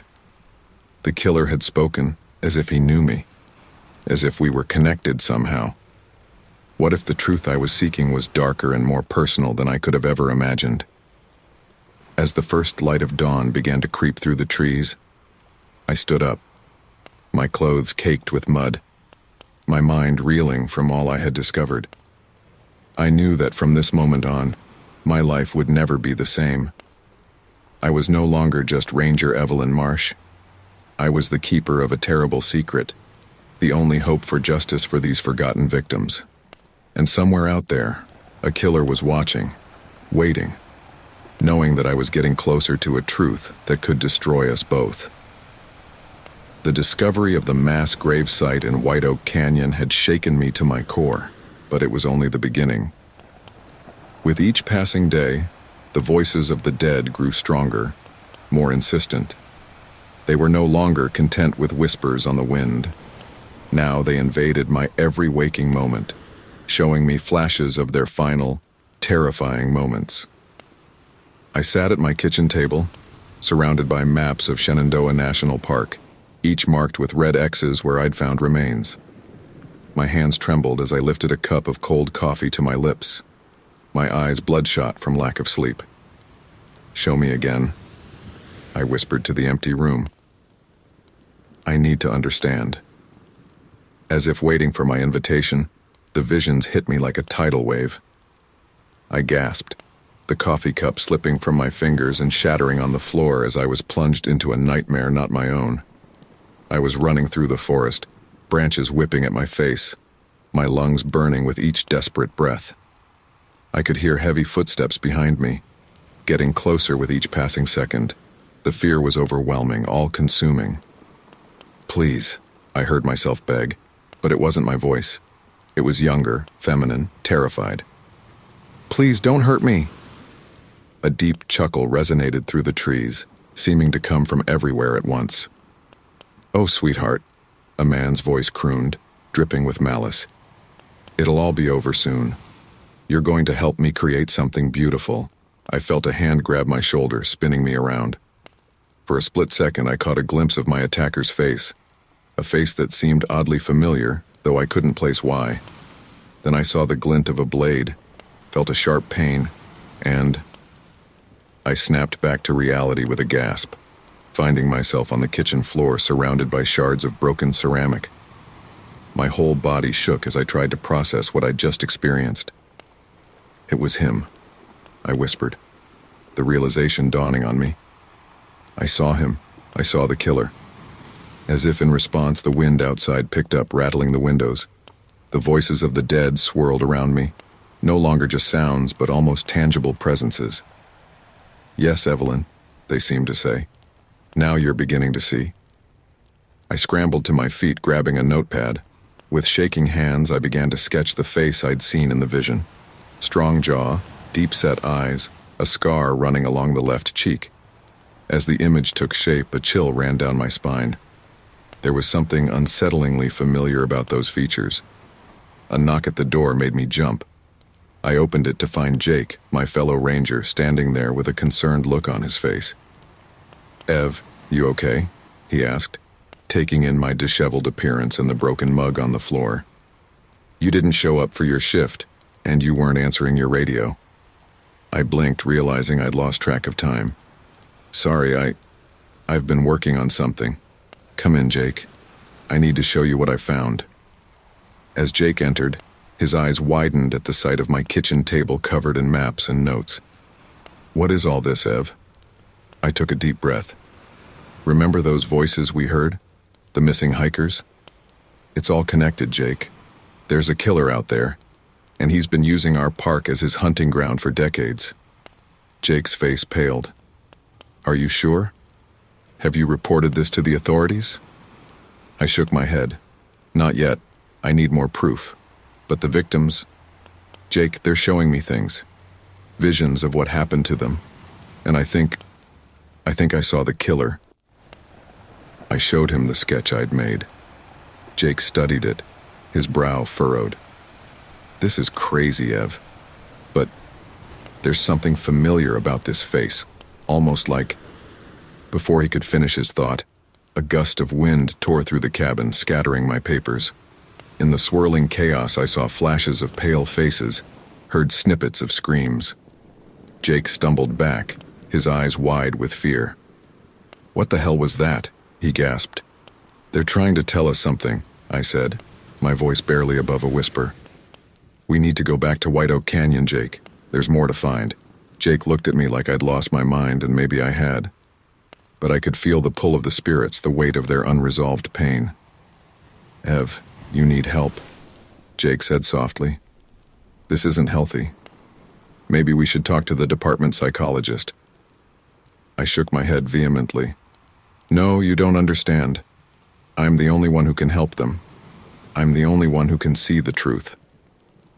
As if to emphasize my point, another vision flashed before my eyes. This time, I saw a man digging a grave, his face obscured by shadows. But as he turned, the moonlight caught his features and I felt my heart stop. The face matched my sketch perfectly. And in that moment, I realized why it had seemed so familiar. "Oh God," I whispered, feeling the blood drain from my face. "I know him, Jake. I've seen that face before." Jake stepped closer, concern etched on his features. "Where, Ev? Where have you seen him?" I turned to Jake, my whole world tilting on its axis as I spoke the words that would change everything. "In my family photo album. The killer? I think he's my father." The silence that followed was deafening, broken only by the mournful howl of the wind outside, a wind that carried the weight of long-buried secrets and the cries of those who could no longer speak for themselves. The revelation that the killer might be my own father sent my world spiraling into chaos. I sat on the floor of my cabin surrounded by old photo albums and newspaper clippings, my mind reeling as I tried to reconcile the loving father I thought I knew with the monster haunting Shenandoah National Park. Jake paced nervously, running his hands through his hair. "Ev, this is insane. You can't seriously think your dad is behind all this." I looked up at him, my eyes red-rimmed from lack of sleep and endless tears. "I don't want to believe it either, Jake, but the evidence, it's all there." I picked up a yellowed newspaper clipping from 1994, the year I was born. The headline read, "Shenandoah Slayer Case Goes Cold." I read aloud, my voice trembling. After a string of gruesome murders spanning nearly a decade, the notorious Shenandoah Slayer seems to have vanished. With no new victims in over a year, authorities fear the killer may have moved on to new hunting grounds. Jake sank down beside me, his face pale. "And you think the killing stopped because he had a daughter to raise," I finished, the words tasting like ash in my mouth. Me. As if triggered by this admission, another vision washed over me. I gasped, gripping Jake's arm as the cabin faded away, replaced by a moonlit forest clearing.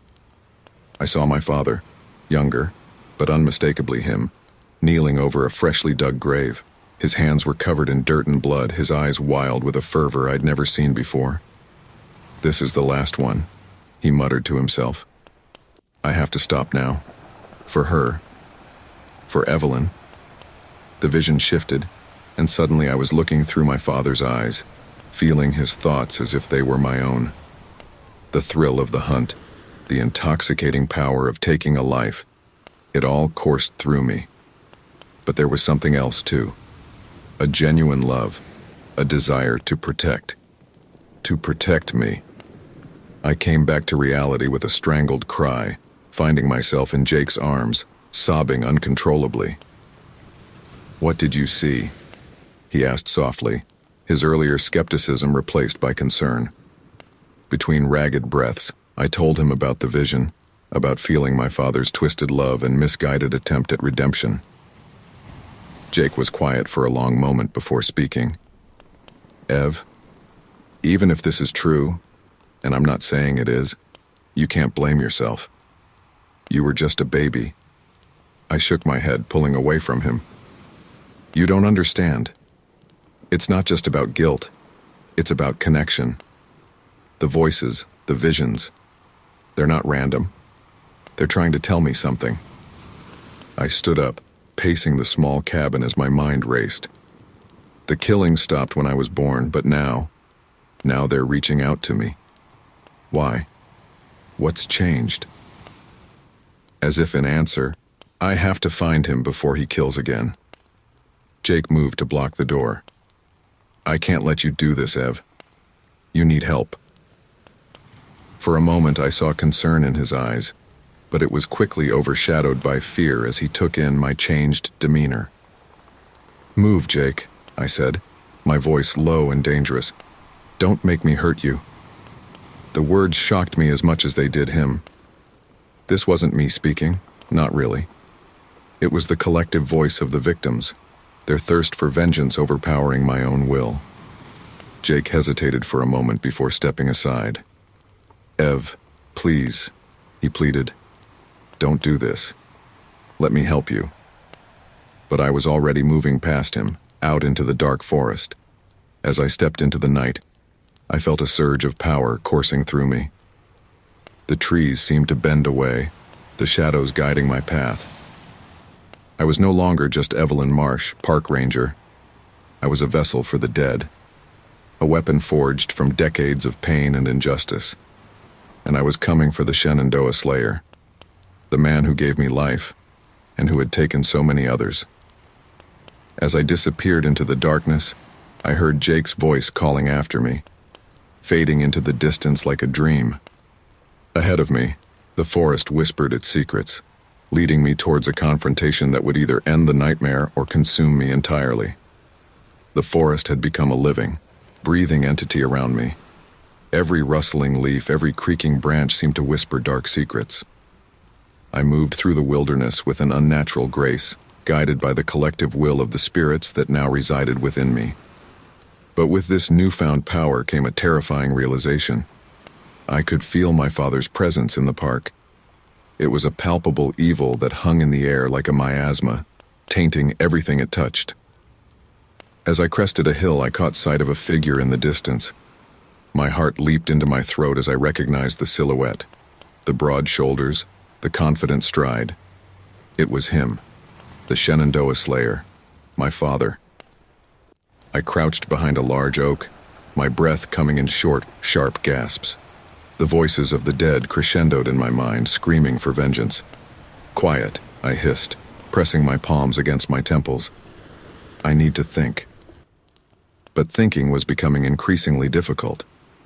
The line between Evelyn Marsh and the collective consciousness of the victims was blurring. I could feel their rage, their pain, their desperate need for justice threatening to overwhelm me. Suddenly, a twig snapped behind me.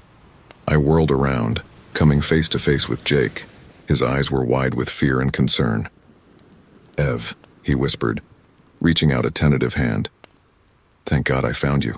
We need to get out of here. Call for backup." I shook my head vehemently. "No, Jake, you don't understand. He's here. I can feel him." Jake's face paled. "Your father? Ev, this is insane. You're not thinking clearly." Before I could respond, a deep chuckle echoed through the trees. My blood ran cold as I recognized the voice from my visions. "Well, well," my father's voice boomed. "What a touching reunion. My darling daughter and her loyal friend." Jake and I spun around, searching for the source of the voice. It seemed to come from everywhere and nowhere at once. "Show yourself," I shouted, my own voice sounding foreign to my ears, a blend of my own and the countless victims. "Oh, Evelyn," my father's voice crooned. "Always so impatient. But then again, you get that from me." He stepped out from behind a large boulder, and I felt my heart stop. He looked older than in my memories, his hair shot through with gray, but his eyes were the same. Cold, calculating, hungry. Jake moved to stand in front of me, his hand reaching for the gun at his hip. "Sir, don't move. I'm placing you under arrest."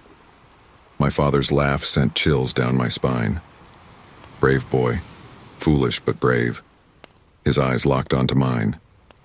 "Tell me, Evelyn, can you feel it? The power, the hunger?" I swallowed hard, fighting against the surge of dark emotions threatening to overwhelm me. "I'm nothing like you," I spat. He smiled, a predator's grin. "Oh, but you are. More than you know. Why do you think the spirits chose you? They recognized one of their own." Jake's head whipped around to look at me, confusion and fear warring on his face. "Ev, what is he talking about?" But I barely heard him. My father's words had struck a chord deep within me, awakening something primal and terrifying. "That's right," my father continued, taking a step closer. "You have the gift, Evelyn. The ability to commune with the dead, to channel their power. It's in our blood." I shook my head, trying to clear it. "No, you're a murderer, a monster." "I'm an artist," he corrected, his voice taking on a fervent quality. "I create beauty from death, and you, my dear, are my masterpiece." The voices in my head reached a fever pitch, drowning out everything else. I could feel their collective will pushing me forward, urging me to end this once and for all. Jake must have sensed the change in me because he grabbed my arm. "Ev, don't listen to him. We need to leave. Now." But I couldn't move. I was transfixed by my father's gaze, feeling as though I was teetering on the edge of an abyss. "Join me, Evelyn," my father said, extending his hand. "Together, we can create something truly magnificent. We can give the dead the voice they've always wanted." For a moment, I felt myself swaying towards him. The allure of that dark power, the promise of understanding the mysteries that had haunted me for so long. It was intoxicating. But then I heard another voice, quiet but insistent. My own voice, fighting through the cacophony of the dead. No, I whispered, then louder. No. I stumbled backward, away from my father's outstretched hand. I won't become like you. I won't betray the trust of those you've hurt. My father's face contorted with rage. You ungrateful child. You would squander your gift? He lunged forward, faster than I thought possible for a man his age. I saw the glint of a blade in his hand, heard Jake shout a warning. Time seemed to slow down. I felt the spirits within me surge forward, lending me their strength. Without thinking, I raised my hand, and a blast of ethereal energy erupted from my palm, sending my father flying backward. He hit a tree with a sickening crack and slumped to the ground, unmoving. The forest fell silent. Even the spirits seemed to hold their breath. Jake approached my father's prone form cautiously, checking for a pulse. He looked up at me, his face a mask of shock and awe. He's alive, Jake said. Unconscious but alive. Ev, what did you do? I stared at my hands, feeling the residual energy crackling beneath my skin. I don't know, but I think it's over. As if in response, I felt the spirits begin to fade, their voices growing fainter. They had guided me to this moment, helped me confront the source of their pain. And now, finally, they could rest. I sank to my knees, exhaustion washing over me. The nightmare was over, but I knew my journey was far from finished. There were still questions to be answered, wounds to be healed. As Jake called for backup on his radio, I looked at my father's unconscious form. I no longer saw a monster or a bogeyman. I saw a broken man consumed by a darkness he couldn't control, and I made a silent vow. I would use my gift not for vengeance, but for healing, for bringing peace to the restless dead and justice to the living. The wind whispered through the trees one last time, carrying with it a chorus of grateful sighs. The spirits were at peace. And for the first time in what felt like an eternity, so was I. The aftermath of my confrontation with my father was a blur of flashing lights, urgent voices, and endless questions. I found myself sitting in the back of an ambulance, a shock blanket draped over my shoulders, as the authorities swarmed the area. Jake stood nearby, fielding questions from the lead investigator. I could hear snippets of their conversation. Multiple bodies recovered, decades-old cold cases, DNA evidence. I closed my eyes, trying to block it all out. The voices of the dead had fallen silent, but their absence left an emptiness that was almost worse than their constant presence. I felt hollow, drained. A gentle hand on my shoulder made me flinch. I opened my eyes to see a kind-faced paramedic looking at me with concern. Ms. Marsh, we need to take you to the hospital for observation, she said softly. I shook my head. No, I need to stay here. I need to make sure. My words trailed off as I caught sight of them wheeling my father's gurney towards another ambulance. He was conscious now, his eyes searching the crowd until they locked onto mine. Even from a distance, I could feel the weight of his gaze. It was a mixture of anger, disappointment, and something else. Pride. Evelyn, he called out, his voice hoarse but carrying clearly through the night air. This isn't over. You can't deny what you are. I watched as they loaded him into the ambulance, his words echoing in my mind. What did he mean? What was I exactly? Jake appeared at my side, his face etched with worry. Ev, you okay? They want to take you in for questioning, but I told them it could wait until tomorrow. I nodded absently, my mind still reeling. Jake, what happened back there in the woods? It wasn't normal.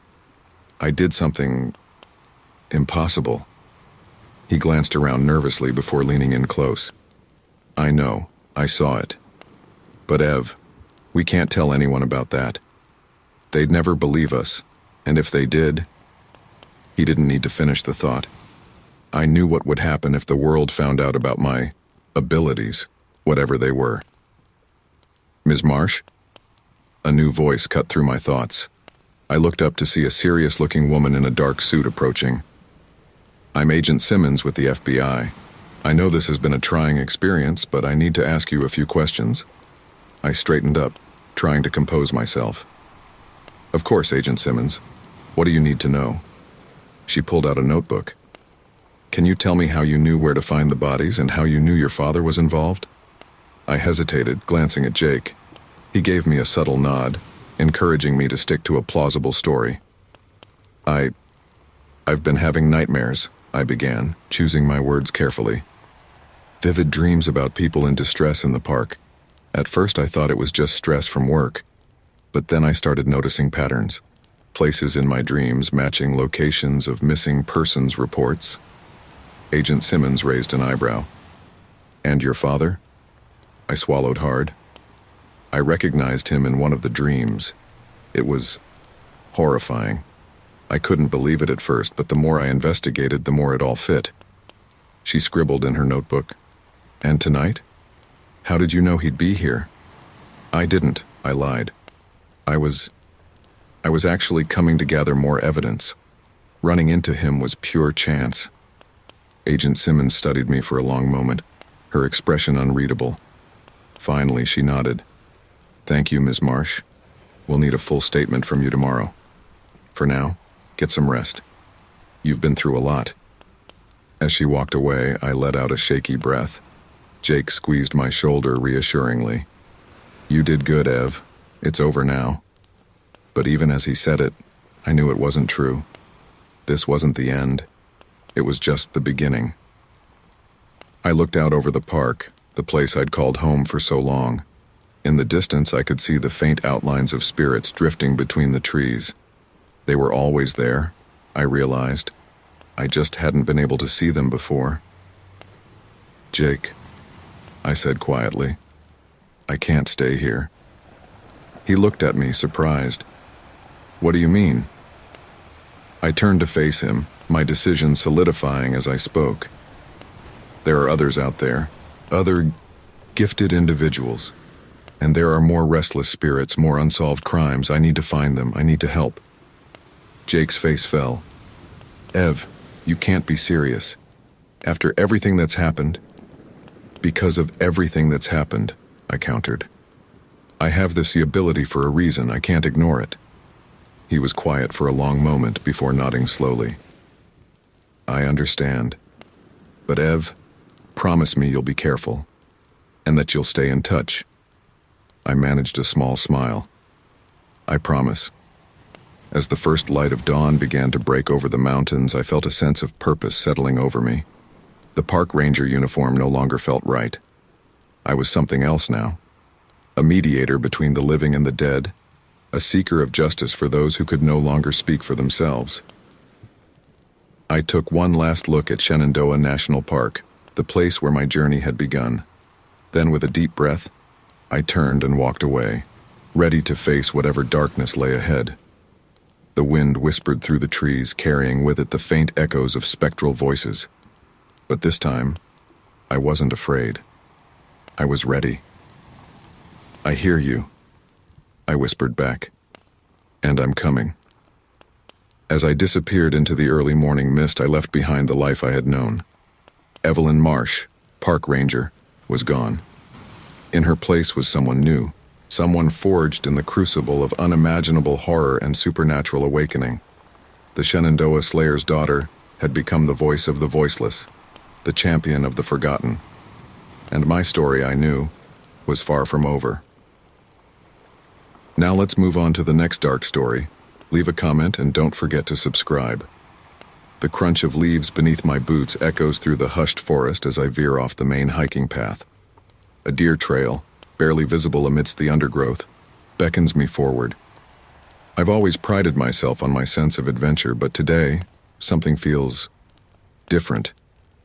"Just a quick detour," I mutter to myself, trying to shake off the unease creeping up my spine. "I'll be back on track in no time." The white mountains loom around me, their familiar slopes now seeming oppressive and watchful. The air grows thick, almost syrupy, as I push deeper into the woods. Shafts of sunlight filter through the canopy, creating a disorienting dance of light and shadow. I pause, wiping sweat from my brow. Get it together, Ryan, I chide myself. You've hiked these mountains 100 times. But have I ever ventured this far off the beaten path? A twig snaps somewhere behind me and I whirl around, heart pounding. Nothing but trees and silence greet me.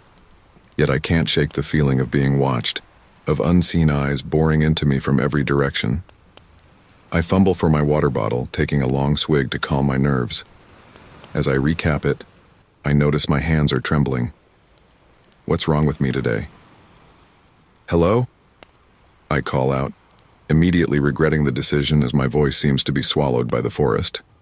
No echo, no response, just that oppressive silence. I press on, the deer trail growing fainter with each step. The trees seem to close in, their branches reaching out like gnarled fingers.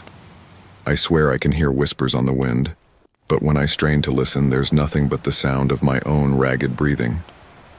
This was a mistake, I mutter, turning to retrace my steps.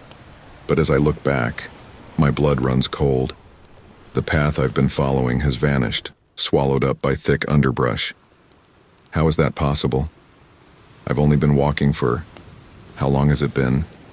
I check my watch, but the face is blank, the hands frozen at 12 hours. A chill runs down my spine that has nothing to do with the temperature. Okay, Ryan, don't panic, I tell myself, trying to keep my voice steady. Just use your compass and head back the way you came. I pull out my compass, but the needle spins wildly, never settling on a direction. A hysterical laugh bubbles up in my throat, which I quickly choke down. This can't be happening. There has to be a logical explanation. As if in response to my thoughts, a voice whispers on the wind. Logic has no place here, Ryan. I spin around, searching for the source of the voice. Who's there? I demand, my own voice cracking with fear. This isn't funny. Only silence answers me, but the feeling of being watched intensifies. The forest seems to pulse around me, alive and hungry. I stumble forward, no longer caring about finding the trail, just desperate to get out of these suffocating woods. Branches whip at my face as I push through the undergrowth. Roots seem to reach up from the ground, trying to trip me. My breath comes in ragged gasps, panic clawing at my chest. Help! I cry out, abandoning all pretense of calm. Can anyone hear me? My foot catches on something, and I go sprawling. I hit the ground hard, the taste of earth and rotting leaves filling my mouth. As I push myself up, spitting and coughing, I freeze. There, half buried in the leaves, is a hiking boot.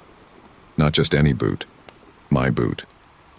The same make and model with the same scuff on the toe from when I stubbed it on a rock last summer. But that's impossible. I'm wearing my boots. With trembling hands, I brush away more leaves, revealing a leg attached to the boot. A leg wearing the same hiking pants I have on. My eyes travel up, dread building in my chest until I'm staring at a face. My face. The corpse, my corpse, stares back with glassy eyes, its mouth frozen in a silent scream. I scramble backward, a strangled cry escaping my lips. This can't be real. It's a hallucination, a nightmare. I must have hit my head, or eaten some bad trail mix, or... Oh, it's very real, Ryan. That whispering voice says, closer now. And you're almost there. I look up, and through a gap in the trees, I see a clearing ahead. Sunlight glints off something. Many somethings, standing in that open space. Every instinct screams at me to run, to get as far away from that clearing as possible. But my body betrays me, rising to its feet and moving forward as if pulled by invisible strings. No. I whimper, even as my legs carry me onwards. Please no. But it's too late. I've followed the deer trail to its end, and now I stand at the edge of a nightmare made real. As I step into the clearing, I know with bone-deep certainty that my life as I knew it is over. The true horror is only beginning.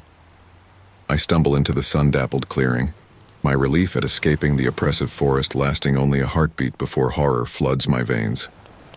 Before me stands a grotesque gallery that defies explanation, a sight so impossible that my mind reels, struggling to process what my eyes are seeing. Stone statues, dozens of them, are scattered throughout the glade, but these aren't ordinary sculptures. Each one bears my face, my body, frozen in various poses of terror and anguish. It's as if someone has captured snapshots of my worst nightmares and rendered them in cold, unforgiving stone. "This can't be real," I whisper, my voice hoarse and trembling. "I'm hallucinating. I must be." I approach the nearest statue, my legs moving of their own accord. It's me, down to the smallest detail. The scar on my chin from a childhood bike accident, the freckle just below my left eye. But the expression, God, the expression. My stone doppelganger's face is contorted in a silent scream, eyes wide with a terror I can almost feel radiating from the rock. I reach out, my hand shaking, and touch the statue's cheek. The stone is cold, unyielding, and undeniably real beneath my fingertips. "Hello?" I call out, my voice echoing unnaturally in the clearing. "Is anyone there? What is this place?" Only silence answers me, broken by the occasional rustle of leaves in the gentle breeze. The statues stare back, their dead eyes seeming to follow my every move. I move deeper into the clearing, taking in the nightmarish scene. Each statue captures a different moment of horror. One shows me on my knees, arms raised as if pleading for mercy. Another has me mid-run, face twisted in panic as I flee from some unseen threat. "This is madness," I mutter, running my hands through my hair. "I need to get out of here. Need to find help." But as I turn to leave, I realize with a sickening jolt that the way I came in has vanished. The trees have closed ranks, presenting an impenetrable wall of vegetation. I'm trapped in this impossible sculpture garden of horrors. My breathing quickens, panic clawing at my chest. I spin around, searching desperately for an exit, but everywhere I look, I see only more statues. More versions of myself caught in moments of abject terror. "No, no, no," I chant, squeezing my eyes shut. This isn't happening. When I open my eyes, I'll be back on the trail. This is just a bad dream. I count to 3 and open my eyes. The clearing remains, the statues unmoved. If anything, there seem to be more of them now, closing in around me. A glint of metal catches my eye. There, clutched in the hand of a statue that looks particularly weathered and old, is a small hand mirror. I approach cautiously, prying the mirror from the stone fingers with trembling hands. As I raise the mirror, a chill runs down my spine. My reflection looks back at me, but something's off. The eyes that stare back at me are filled with a knowledge and a sorrow that I don't possess. "Who are you?" I whisper to my reflection. To my shock and horror, the reflection's lips move, though no sound comes out. I lean closer, straining to understand. The lips move again, forming words I can barely make out. "Behind you." I whirl around, heart pounding, but see nothing except more statues.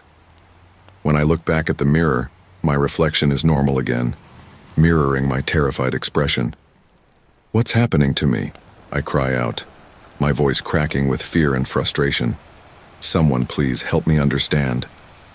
As if in response, a cold wind whips through the clearing, carrying with it a whisper that seems to come from everywhere and nowhere at once. "Understanding comes at a price, Ryan. Are you willing to pay it?"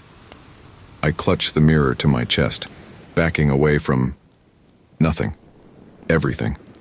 My gaze darts from statue to statue, searching for the source of the voice, for any sign of movement among the stone figures. "What price?" I demand, trying to keep the tremor out of my voice. "Who are you? What is this place?" The wind picks up again, swirling dead leaves around my feet. The whisper returns, louder this time. "This is where paths converge and diverge, where choices are made and unmade, where you have been and where you will be." I shake my head, frustration momentarily overriding my fear. "That doesn't make any sense. Please, just tell me how to get out of here." Silence falls over the clearing once more, heavy and oppressive. Then slowly I become aware of a sound. A soft, rhythmic noise coming from behind me. It sounds almost like breathing. I turn, dread pooling in my stomach, and find myself face to face with a statue I swear wasn't there a moment ago. This one is different from the others. While it still bears my likeness, its pose is calm, almost serene. One hand is outstretched, as if offering something. And in that outstretched hand lies a simple golden key. As I stare at the key, my mind racing with possibilities and fears, I hear the whisper one last time. The way out is within, Ryan. But remember, every door opened is another closed. Choose wisely. I reach for the key, my hand hovering just above it. Do I dare take it? What doors might it open, and more importantly, what might it lock away forever? In this clearing of impossible reflections, I stand on the precipice of a choice that feels monumental, though I don't yet understand why. Whatever I decide, I know with chilling certainty that nothing will ever be the same again. My hand closes around the cold metal of the key and a jolt of energy surges through me. The clearing seems to shimmer for a moment, reality rippling like the surface of a disturbed pond. When it settles, I'm hit with a wave of nausea as a chilling realization dawns on me. These statues aren't just replicas. They're me. Alternate versions of myself, each caught in a moment of desperation or terror. The truth of it settles into my bones with a certainty I can't explain. "Oh God," I whisper, stumbling back from the serene statue. "What have I done? What's happening to me?" I turn in a slow circle, really seeing the statues for the first time. One reaches out, arm extended as if begging for help. Another cowers, face contorted in a silent scream. There's one on its knees, hands clasped as if in prayer. Each one tells a story of a different Ryan, a different path, a different doom. "Hello?" I call out, my voice cracking. "Can any of you hear me? Are you aware in there?" Silence is my only answer, but the weight of countless unseen eyes presses down on me. I approach the nearest statue, the one with the outstretched arm. Its face, my face, is etched with a desperation that makes my heart ache. "What happened to you?" I ask softly, reaching out to touch its stone hand. "What were you trying to escape?" As my fingers make contact with the cold stone, a jolt of electricity shoots through me. Suddenly, I'm no longer standing in the clearing. I'm running, heart pounding, lungs burning. Something's chasing me, something terrible. I can hear it getting closer, its heavy breathing mixing with my panicked gasps. "No, please!" I hear myself cry out. "Someone help me!" Then just as suddenly, I'm back in the clearing, gasping for air. The statue remains unchanged, its plea for help frozen for eternity. "That was you," I realize, speaking to the statue. "That was your last moment. Oh God, I'm so sorry." Shaken, I move to the next statue, the one cowering in fear. This time I brace myself before touching it. The vision hits me like a tidal wave. Darkness surrounds me, pressing in from all sides. I can't breathe, can't move. Terror clogs my throat as I realize I'm buried alive. "Help!" I scream, the sound muffled by the earth pressing down on me. "Please, someone dig me out. I'm here. I'm still alive." The vision fades, leaving me on my knees in the clearing, tears streaming down my face. "This is insane," I mutter, wiping my eyes. "How is this possible?" I force myself to my feet, looking around at the sea of stone faces. My faces. Each one represents a different fate, a different failure. How many times have I been here? How many versions of me have tried and failed to escape this nightmare? "There has to be a way out," I say, trying to inject confidence into my voice. "One of you must have figured it out. You wouldn't all be here if there wasn't hope, right?" As if in response to my words, a glint of something metallic catches my eye. Half hidden beneath the base of one of the statues is a weathered journal. With trembling hands, I pull it free.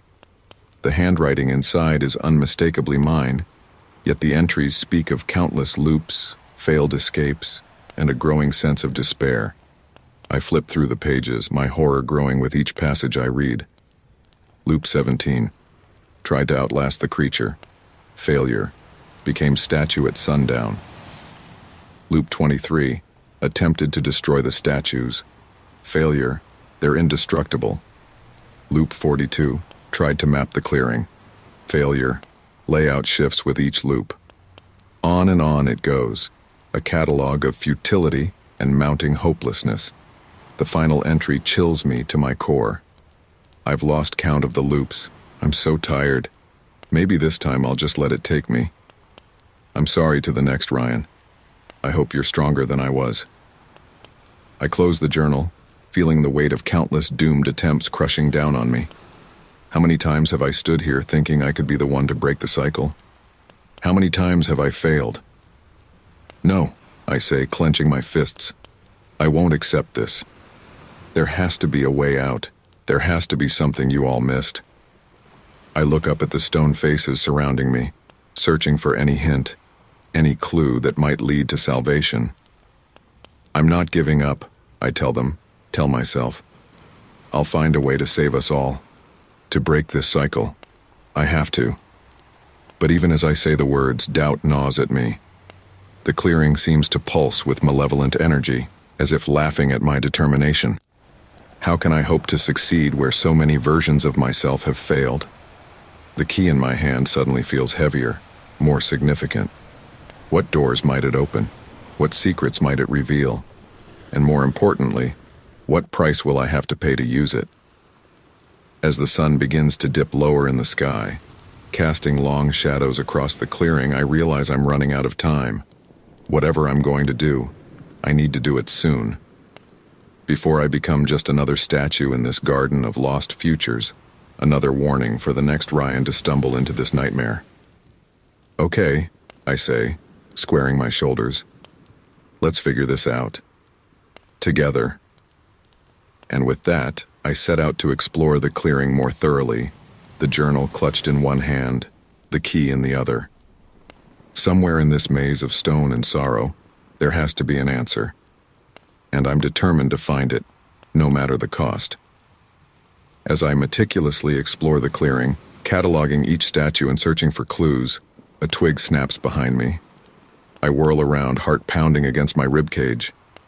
The sun has dipped lower, casting long shadows that seem to writhe and twist with a life of their own. Hello? I call out, my voice trembling.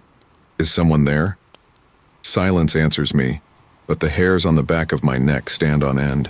Something's watching me. I can feel it. I scan the edge of the clearing, squinting into the deepening gloom. There. Something moves at the edge of my vision, a sinuous shape, reptilian yet eerily humanoid. It slithers between the trees, always just out of clear sight. Show yourself, I demand, trying to inject bravery into my voice even as fear threatens to paralyze me. A low, sibilant chuckle emanates from the shadows.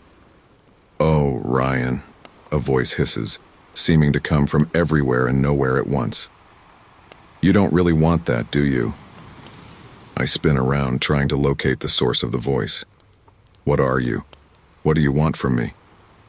What I am is beyond your comprehension, the voice replies, closer now. As for what I want what I've always wanted, to play the game. A memory surfaces, a childhood tale of Medusa, her gaze turning men to stone. My eyes widen in horrified realization. You're the one who did this, I whisper. You turned them, me, into these statues. Yes, the creature hisses, a note of satisfaction in its voice. So many Ryans, so many delicious fears to taste. Will you be different, I wonder? Will you break the cycle? I clench my fists, anger momentarily overriding my fear. I'm not playing your sick game. Let me go. The chuckle comes again, closer still. I can hear something moving through the underbrush, circling me. Oh, but you're already playing, dear Ryan. The question is, how will you play? Will you run, like so many before you? Will you fight? Or will you simply give in and join your stone brothers? I back away, trying to keep my eyes on the moving shadows while avoiding looking directly at where I think the creature might be. There has to be a way out, I insist. The key. What does it open? Ah, the key. The voice purrs. Yes, always the key. But remember, Ryan, every lock opened is another closed. Are you sure you want to use it? As it speaks, I catch a glimpse of something emerging from behind a statue.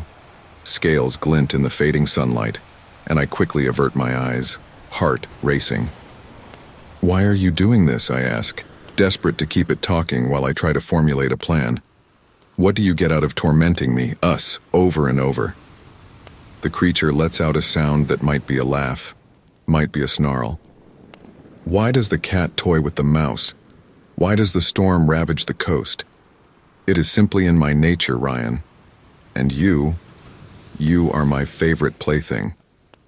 I risk a glance up, careful to focus on the statue in front of me rather than the movement I can see in my peripheral vision.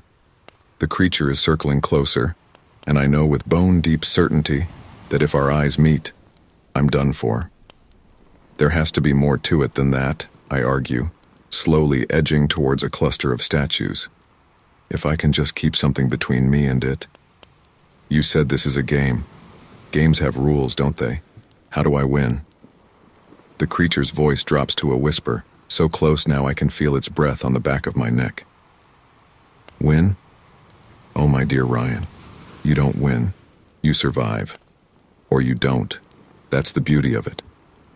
I dive behind a statue just as I feel something brush against my back. Landing hard on the ground, I scramble to my feet, using the stone figures as cover. You can't hide forever, the creature calls out, its voice lilting with amusement. Sooner or later, you'll have to face me. They all do. Why me? I shout back, ducking from statue to statue. Out of everyone in the world, why do you keep bringing me here? There's a pause, and when the creature speaks again, there's an odd note in its voice, almost wistful. Because you're special, Ryan. You, of all the humans I've encountered, have come the closest to understanding, to breaking free. And so I bring you back, again and again, hoping that this time you might succeed. Its words give me pause. Could it be telling the truth? Or is this just another mind game? If that's true, I say cautiously, then help me. Give me a clue, something to work with. The creature's laugh rings out, echoing through the clearing. Oh, but I have, Ryan. I've given you everything you need. The key, the journal, the memories of your past attempts. The question is, will you finally put it all together? I clutch the key tightly, my mind racing. What am I missing? What haven't I tried? Time grows short. The creature hisses. The sun sets, and with it your chance to change your fate. What will it be, Ryan? Will you face me, use the key, or will you join your silent brethren? Another warning for the next you to ignore. I press my back against a statue, breathing heavily. The creature's right.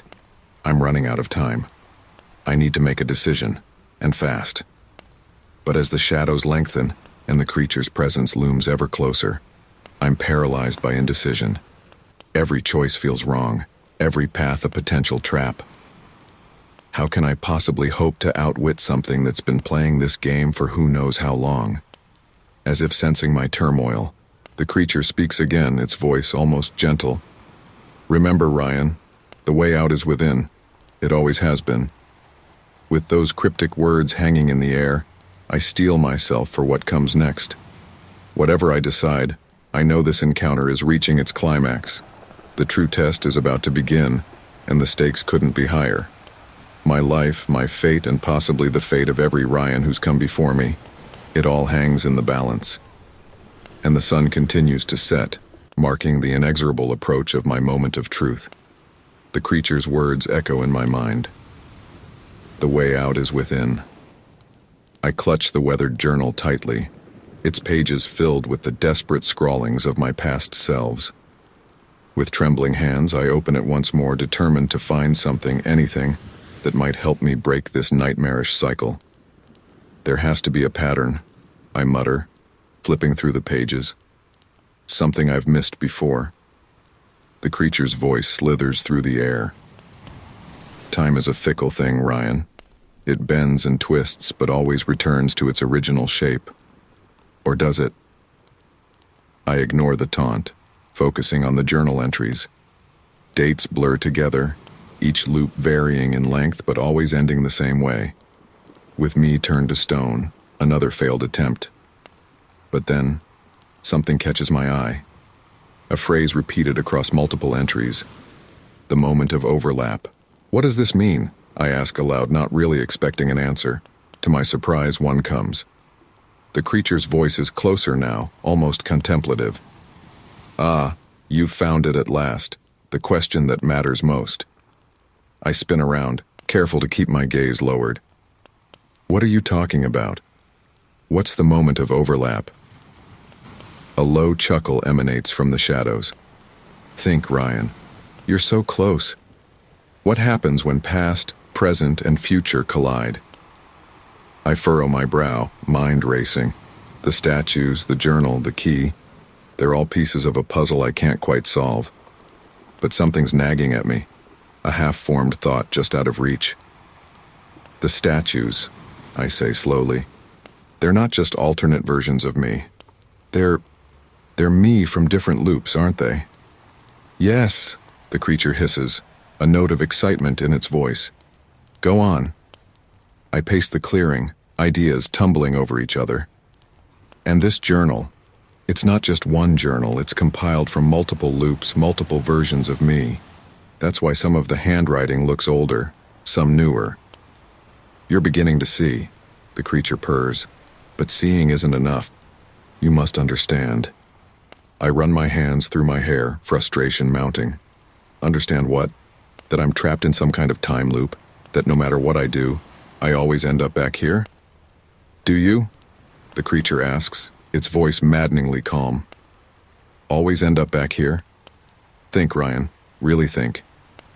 I close my eyes, trying to quiet the panic in my mind. There's something here. Something important. I can feel it. Just out of reach. The moment of overlap, I murmur. It's when the loops intersect? When past, present, and future me are all here at once? A gust of wind sweeps through the clearing, carrying the creature's whisper. So close, Ryan. So very close. I open my eyes, a wild idea forming. The key, I say, pulling it from my pocket. It's not for a physical lock, is it? It's a key to time itself. The creature's laugh rings out, triumphant and terrible. At last, you begin to truly see. My mind is reeling, possibilities unfolding before me. But how? How do I use it? That, the creature says, is the final piece of the puzzle, one you must solve on your own. I look around the clearing with new eyes. Each statue isn't just a warning, it's a marker, a fixed point in time, and the key in my hand. It's a way to move between them. I need to find the right moment, I say, more to myself than the creature. The moment where all the loops converge, where I can, what? Change something? Break the cycle? The creature remains silent, but I can feel its anticipation, heavy in the air. I start moving through the clearing with purpose now, examining each statue closely. I'm looking for something specific, though I'm not entirely sure what until I find it. There, half hidden behind a cluster of statues, is one that's different from the rest. This version of me isn't frozen in terror or despair. Instead, its expression is one of determination, almost hope. And clutched in its stone hand is a familiar object, the key. This is it, I breathe. The moment of overlap, where past, present, and future meet. I approach the statue cautiously, aware of the creature's presence behind me, watching my every move. What happens now, Ryan? It asks, its voice taut with anticipation. What will you do with your newfound understanding? I stand before the statue, my heart pounding. I'm going to break the cycle, I say, surprised by the certainty in my voice. I'm going to set us all free. With a deep breath, I reach out and touch the key in the statue's hand with my own. For a moment, nothing happens. Then, the world explodes into light. Images flash before my eyes, countless versions of myself, countless loops, all converging on this single point in time. I see my failures, my triumphs, my moments of despair and glimmers of hope. And through it all, I see the pattern, the underlying structure of the trap I've been caught in. As the visions swirl around me, I realize the truth. The creature isn't my enemy. It's a part of me, the part that's been trying to wake me up, to make me see the larger picture. I understand now, I say, my voice echoing strangely in the maelstrom of time. The way out. Yes? The creature prompts, its voice mixing with my own. The way out is to stop trying to get out, I finish. To accept all of this, the fear, the pain, the loops, as part of who I am, to integrate rather than escape. As I speak the words, I feel something shift. The clearing, the statues, even the creature, they all begin to fade, merging with me, becoming part of a larger whole. Well done, Ryan, the creature says, its voice growing distant.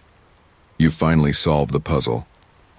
As the world dissolves around me, I feel a profound sense of peace. I've unraveled time's cruel joke, and in doing so, I've found a truth far greater than I ever imagined.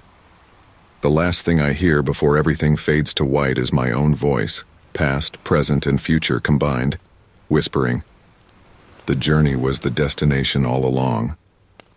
As the blinding white light fades, I find myself back in the clearing, but something has changed. The air crackles with potential, and I can feel the weight of countless loops pressing in on me. The creature's presence looms larger than ever, a palpable force in the gathering darkness. So, you've seen the truth. It hisses, circling me unseen. But seeing isn't enough. What will you do with this knowledge, Ryan? I clutch the key tightly, my mind racing. Understanding the nature of the loop is one thing, but breaking it is another entirely. I need a plan, and fast. I need to change something fundamental, I mutter, scanning the clearing. Something that alters the course of every loop. My eyes land on the statues surrounding me, each one a frozen moment of terror. An idea begins to form, dangerous and desperate. You've always been the hunter, I call out to the creature. What if we change the rules of the game? A low chuckle emanates from the shadows. Intriguing. And how do you propose to do that, little Ryan?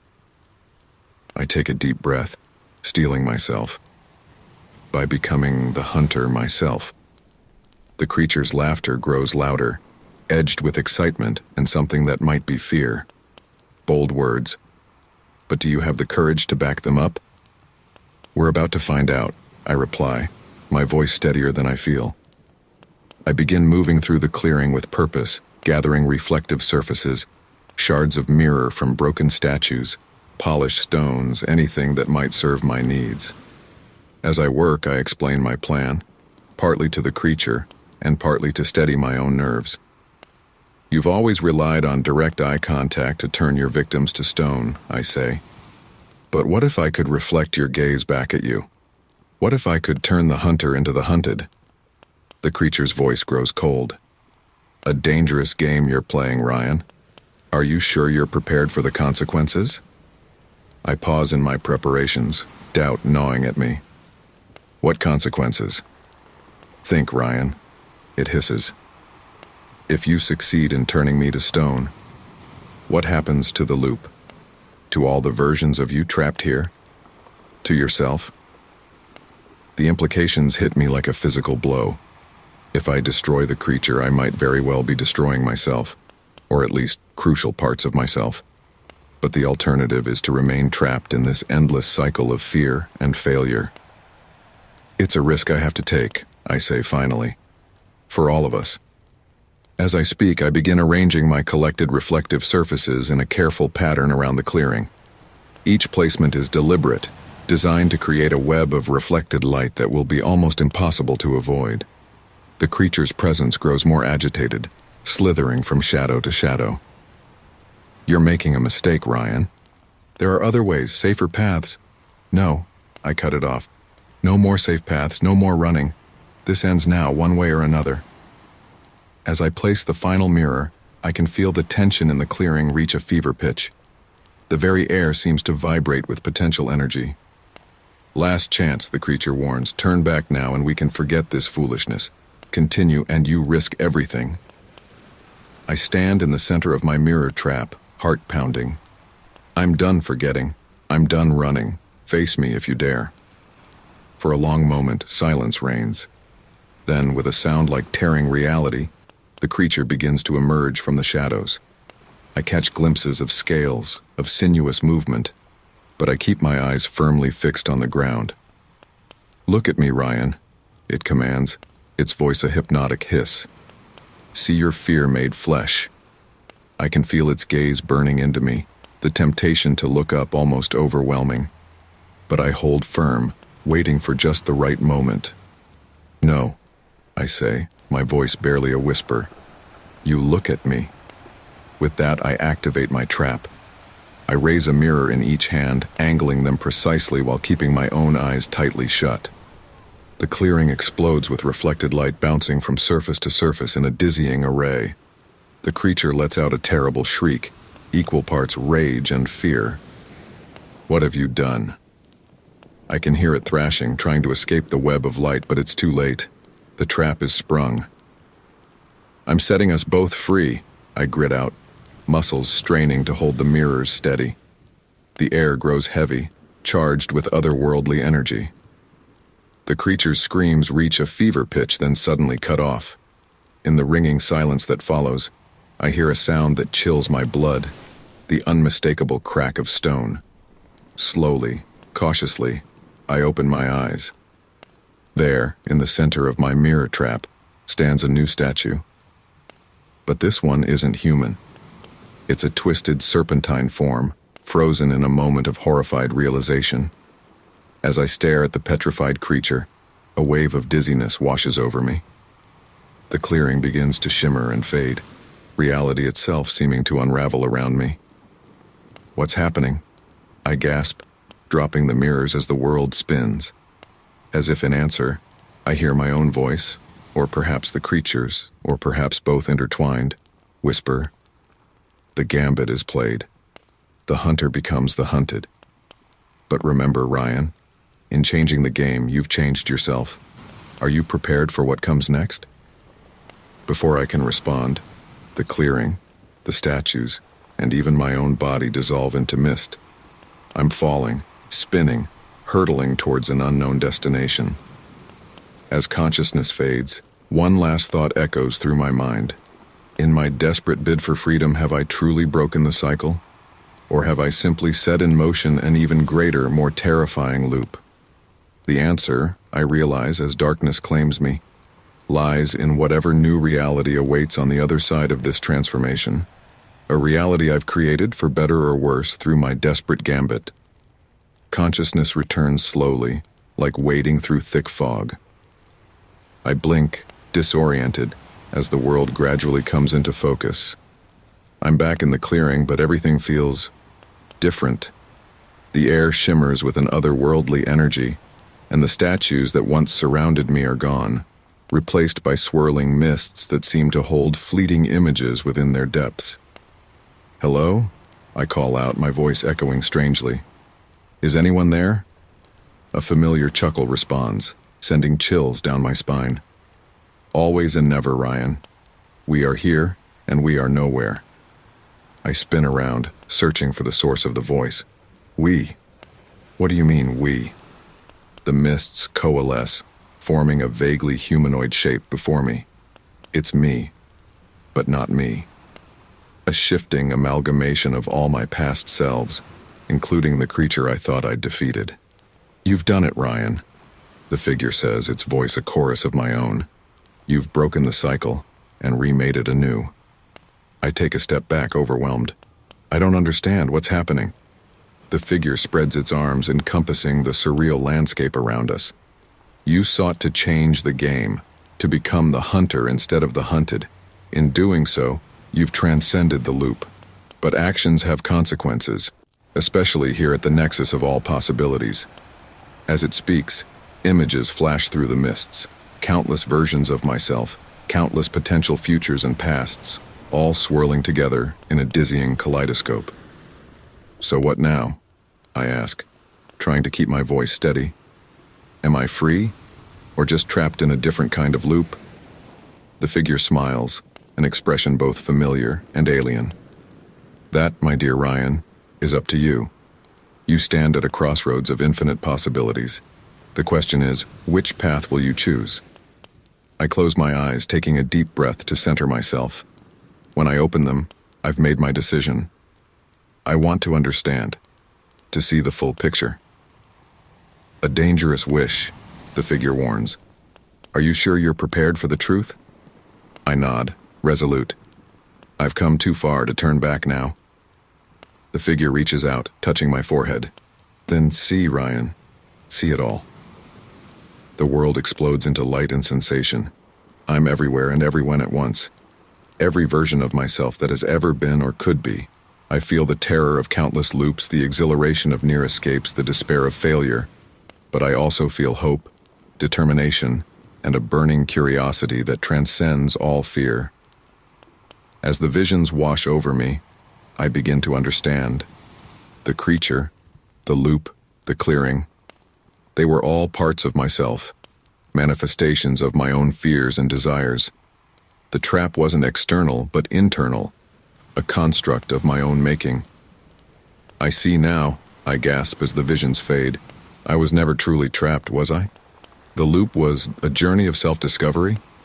The figure nods, its form shifting constantly, a crucible of your own making, designed to push you to this very moment of realization. I shake my head, overwhelmed by the implications. But why? Why put myself through all of that? Because, the figure replies, only through facing your deepest fears, your myriad possibilities, could you truly understand yourself. Could you become whole? As it speaks, I feel a shift within myself. The fear that has been my constant companion for so long begins to fade, replaced by a sense of peace and purpose. So what happens now? I ask. Where do I go from here? The figure gestures to the swirling mists around us. That's entirely up to you, Ryan. You've unlocked the power to shape your own reality. You can return to any point in your timeline, explore new possibilities, or transcend linear existence altogether. The enormity of the choice before me is staggering. How do I decide? Listen to your heart, the figure advises. What does it tell you? I close my eyes, searching within myself. Images flash through my mind. The life I left behind, the adventures I could have, the mysteries of existence I could explore. But beneath it all, I feel a pull, a sense of unfinished business. I need to go back, I say, opening my eyes, to the beginning of the loop, but this time with full knowledge and understanding. The figure smiles, a look of pride crossing its ever-changing features. A noble choice, and a challenging one. Are you sure? I nod, feeling more certain than I have in a long time. Yes, I need to help the other versions of myself, to guide them towards this realization. Be warned, the figure cautions. In doing so, you'll be creating a new kind of loop, one where you are both guide and seeker, teacher and student. I understand, I reply, but it feels right. It feels necessary. The figure nods, then begins to fade. Then go, Ryan. Shape your reality and remember, the journey is never truly over. It simply takes new forms. As the figure disappears, the mists around me start to swirl faster, reality itself seeming to bend and warp. Wait, I call out. How do I... But before I can finish my question, the world dissolves into light. I'm falling, spinning, hurtling through time and space. Memories flash by. The clearing, the statues, the creature. But this time, I'm not afraid. I understand their purpose, their meaning. As I feel myself nearing my destination, A sense of déjà vu washes over me. I'm back at the beginning, about to step off the main trail onto that fateful deer path. But this time, I'm not the same Ryan who first took that step. I'm changed, evolved, aware. The moment stretches out before me, pregnant with possibility. As I prepare to take that first step, to re-enter the loop with new purpose, a smile plays across my lips. The true journey, I realize, is only just beginning. With a deep breath, I step forward, ready to face whatever challenges lie ahead. For I know now that each obstacle, each fear, each moment of doubt is simply another opportunity for growth, for understanding, for becoming more fully myself. The loop may continue, but its nature has fundamentally changed, and so have I.